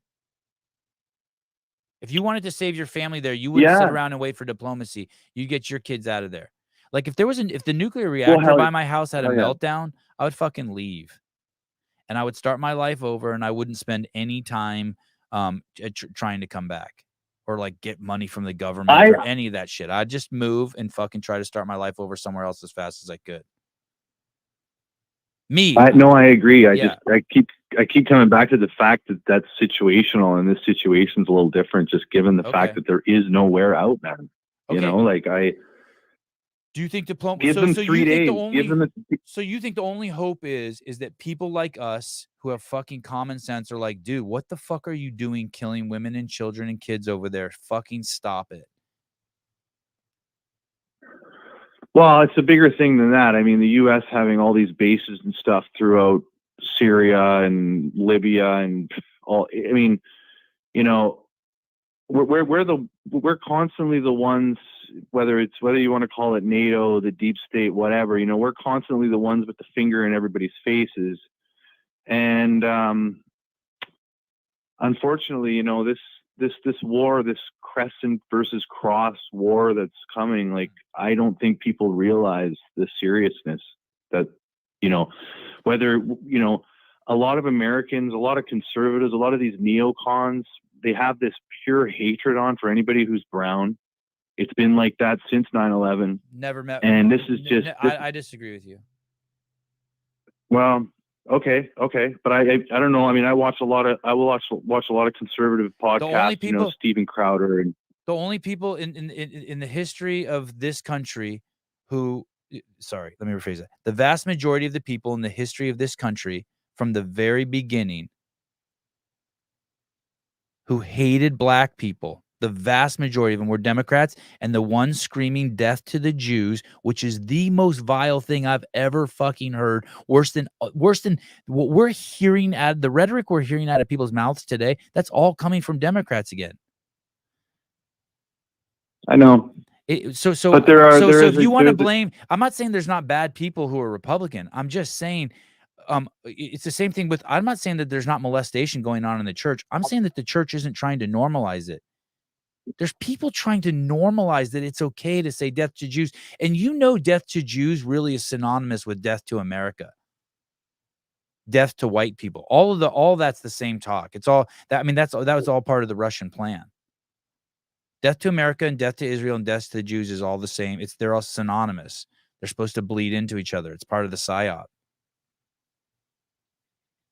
Why would you say it was part of the Russian plan? Because I do believe the history.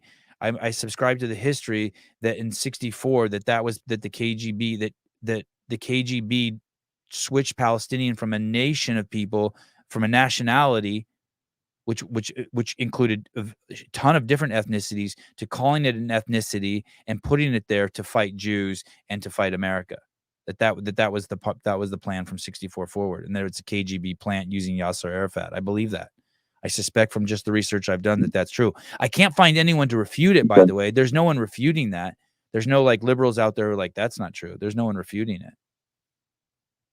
Well, they're also trying to spread a lot of Russophobia and essentially erase the fact that they were allies in World War II.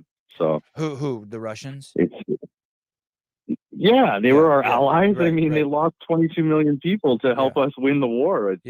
You know, I don't know, man. But do you agree with me that it's all this hatred since they used to be like, well, it was just the Southern Democrats. Oh, FDR, what FDR did to the Jews, what FDR did to the fucking Japanese, what the Biden administration, you know what they did yesterday?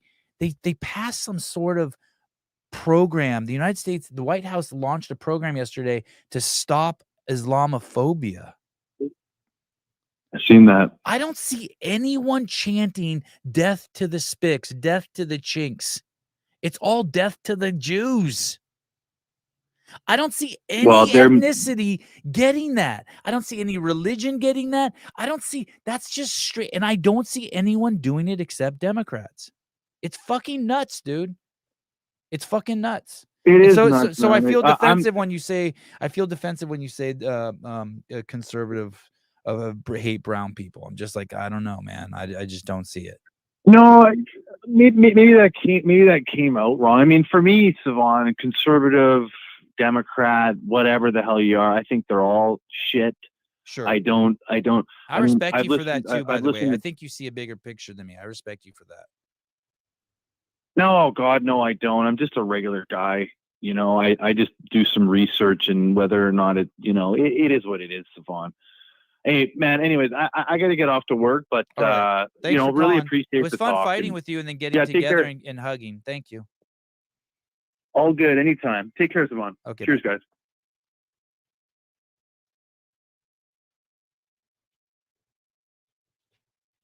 I'm getting all these people sending texts saying how great the Pat Vellner show is. I hope I'm not fucking it up. Oh my goodness. Stop watching at like 1:45. How many people are you actually hearing say death to the Jews? Most of these people having these rallies are protesting the strikes in Gaza on collateral damage. I hear you. That's fair. I'm seeing it every day. Maybe the algorithm just knows me. There's all the thing, and let me just explain. It's a fair question. When I see you with, I think that if you're using the images, silhouettes of the images of the Ghazian army, Hamas army coming in as a patch on your backpack showing, you know, the paratrooper coming in, you're basically at that point endorsing the beheading of children. And I would lump that up with death to the Jews. Or when you're holding a sign over the freeway that says Hamas martyrs, you're basically saying that you were okay with them killing the kids at the cost of their own life. Like all of that stuff is death to Jews. But I am also seeing, you know, I was surprised to see originally about a month. I mean, I've been seeing it my whole life. I don't know why it never sunk in. I just thought it was just a few fucking crazies. But I've been seeing it my whole life, and I've never seen it. I've never seen in regards to any other religion or ethnicity or anything, ever. Zero. At the Sydney Opera House, we saw 500 people saying death to Israel. Of all the campuses, end Israel, death to Israel. I'm seeing that on signs on campuses all over. Here's the thing: slip in any other group in that, and blow your mind. And tell me, why aren't they calling them kikes? Why are they saying Jews? That part's really tripping me out. Like, if you just think that they should be killed, just go full blast on them. There's nothing. Go full blast on them. What are you waiting for? Just imagine if there was 1/1000th this open hatred towards black people anywhere in the world, what would happen? I mean, people went to bat for George Floyd. I can't think of a bigger scumbag. Caller, hi. Can't think of what? I can't What's think of up, a bigger man? scumbag than George Floyd. Hey. Cool. Yeah, what's up with you? Driving to the coffee shop. Oh, you have a brick and mortar? Soonish. Eventually. Is that where you're going? Yeah, I'm going right now. Contract is about to finish up. So I thought that you were still on, and wanted to kind of call in and say thanks again for having me on Sunday. Oh, I didn't even know. You're welcome. Hey, I want to tell you that thank you to Paper Street Coffee for fueling me, code word Sevan, to tell the world that if you have not planted a fruit tree in public, you are not as good as me. If I'm opening up a coffee shop in public, am I equally as good? Somewhat as good? If by chance someone were to drink your coffee and use that energy to go to the nursery and buy a fruit tree and plant it in public, you would by proxy be as good as me. Yes, that is fair. I'll give you one. Yeah, I'll give you. But hey, what if 10 people did it? Then maybe you'd be even better than me. Holy shit! Am I gonna be freaking the next like Messiah or something? I seriously am thinking. I've been kind of beating my brain trying to it's 15% off. Sevan 15. Is it 10% or 15%? It should be 15. Wow. Slater had to unfuck me here. Yeah, it should be. If it's not, we'll change that. What were you saying? I'm seriously like kind of been rattling my brain thinking where I could plant another fruit tree in public. I want to do that. I think I want to do it like once a year. Dude, you're gonna be like Johnny Appleseed. It's just crazy that there aren't just more. There should just be every tree we see, every tree the city plants should be a fruit tree. I know people wouldn't like I know the argument's going to be like, well, they're messy. Well, then let's make sure we clean it up too. How are they messy? Just fruit everywhere? Yeah, just dropping a ton of fruit. Like my apple trees are crazy. They drop so many apples. Isn't that like a good ecosystem where you get like bugs and everything in there, break it down? And yeah, but like if you had one like a huge apple tree, like at an intersection, like it would be nuts, like with cars and people. And yeah, you just have to be, but the city could do it. I mean, like there should be free fruit for in California. There should be free fruit for everybody. God, I'm gonna hold off saying what I wanted to say. Yes. I can't say what I want to say. Yes. We're coming beside the coffee shop, which hopefully you guys will get pictures soon when everything is said and done. Dude, we're officially gonna launch our tea sometime next week, hopefully. It's been like cool. a year and a half. Yeah, yeah, man. Especially we got an organic ginger and turmeric tea that's gonna be pretty dope, especially now. Everyone's like getting throat congestion, et cetera, et cetera. So it's gonna be cool. Hopefully just that'll in be time like for a different COVID too. COVID dose. COVID like 135 at this point. Yeah. So that should be dope. But yeah, and then you should be getting something in the mail for that super secret project that we're trying. Awesome. Thank you. Heck yeah. It's Other than that, I'm just again, gonna it's let it fun. out of the hat, everyone. Paper Street Coffee is releasing its own flavor of cocaine. There it is. Sorry, Gabe. Nice. So. That's like the third time this week that someone said something comparing us and cocaine. Combining us. The cocaine. Yeah. The cocaine. I don't know if it's a me thing or it's just the Paper Street that's the vibe that we're giving off. The first 500 orders will get their own Altoids container with a straw and a credit card inside. Maybe that's going to be our bundle for Wadapalooza for Miami. Dude, I hung out with these chicks and they all had their own little fucking Altoids container with straws in it and a razor blade and a credit card for breaking up the rock and snorting it. God, those chicks were cool. Oh yeah, this is like a normal thing in Miami.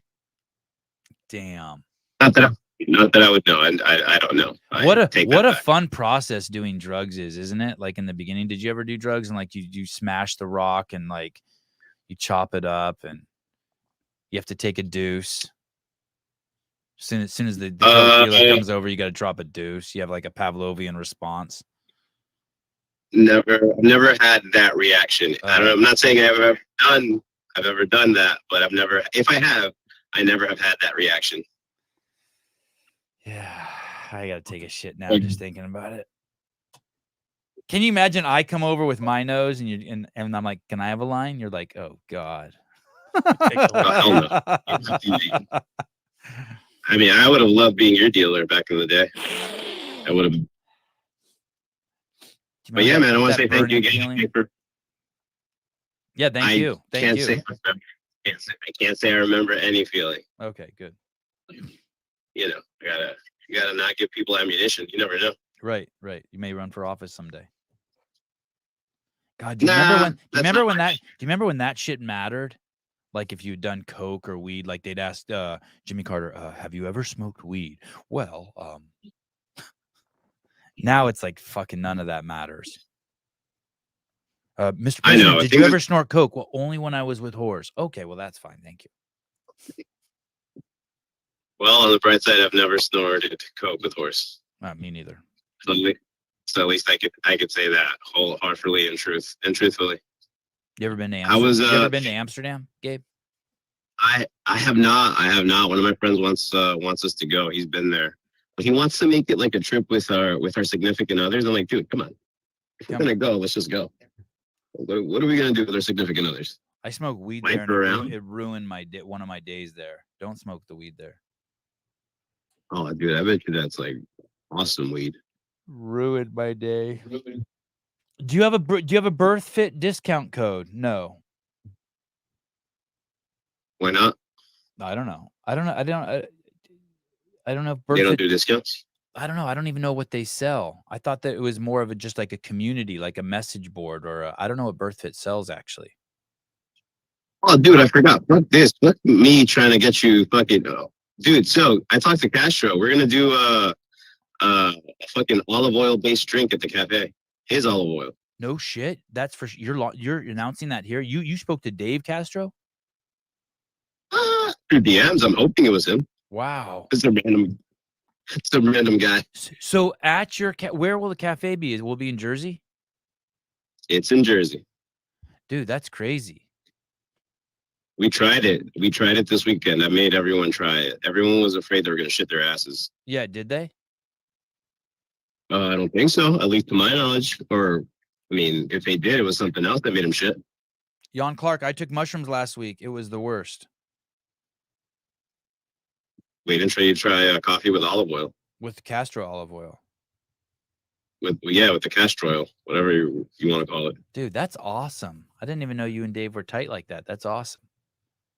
We are not tight. It was a random DM. Oh. He's met me exactly twice, and I gave him a shirt both times.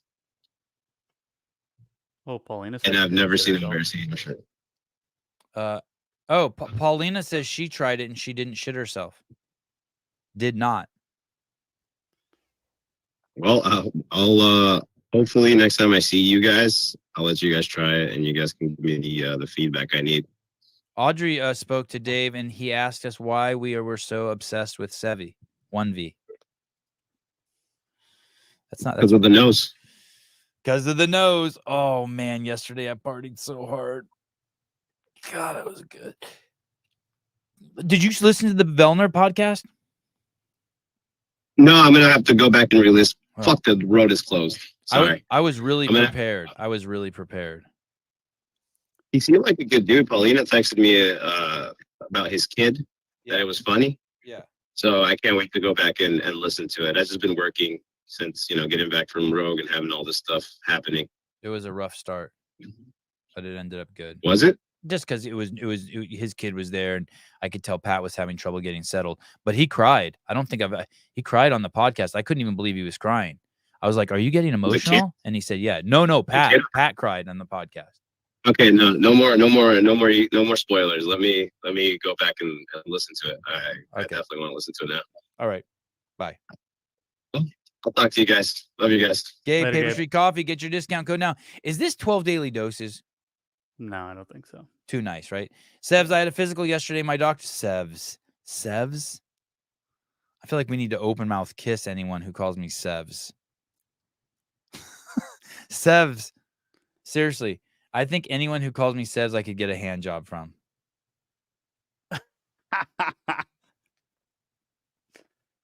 Okay.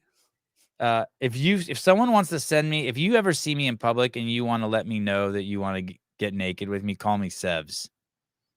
Let's let that be the code word, the code. Subtle, so my wife doesn't know. Just be like, "Hey, Sevs." I'll be like, oh, I see. Sevs, I had a physical yesterday. My doctor told me she didn't care if I got the flu or COVID vax either way. So some doctors are cool not pushing it. Yeah. That's cool. I like that. Everyone that calls me PK wants to fuck me. Wow. So everybody? God, you guys are really biting on this. Sevs is crazy. Dick riding so hard. Yeah, that is right. That is like, geez, Louise. Does Greg call me Sev?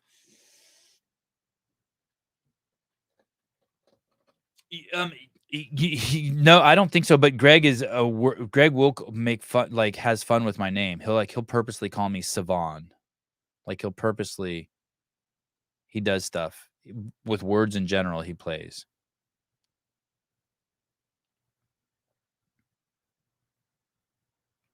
All right. I have to go because I have to go to the bathroom, and there's another show coming up. Shut Up and Scribbles coming up. Caleb has to get to work on the Shatikin. It ain't going to shat itself. No, it will not. And tomorrow we have Jason Hopper on. Woot. All right. Thank you, Tank, for calling in. Thank you to everyone. Mr. Beaver, thank you. Talk to you guys soon. Hi. Bye. Later, girl. Mwah. Deuce time.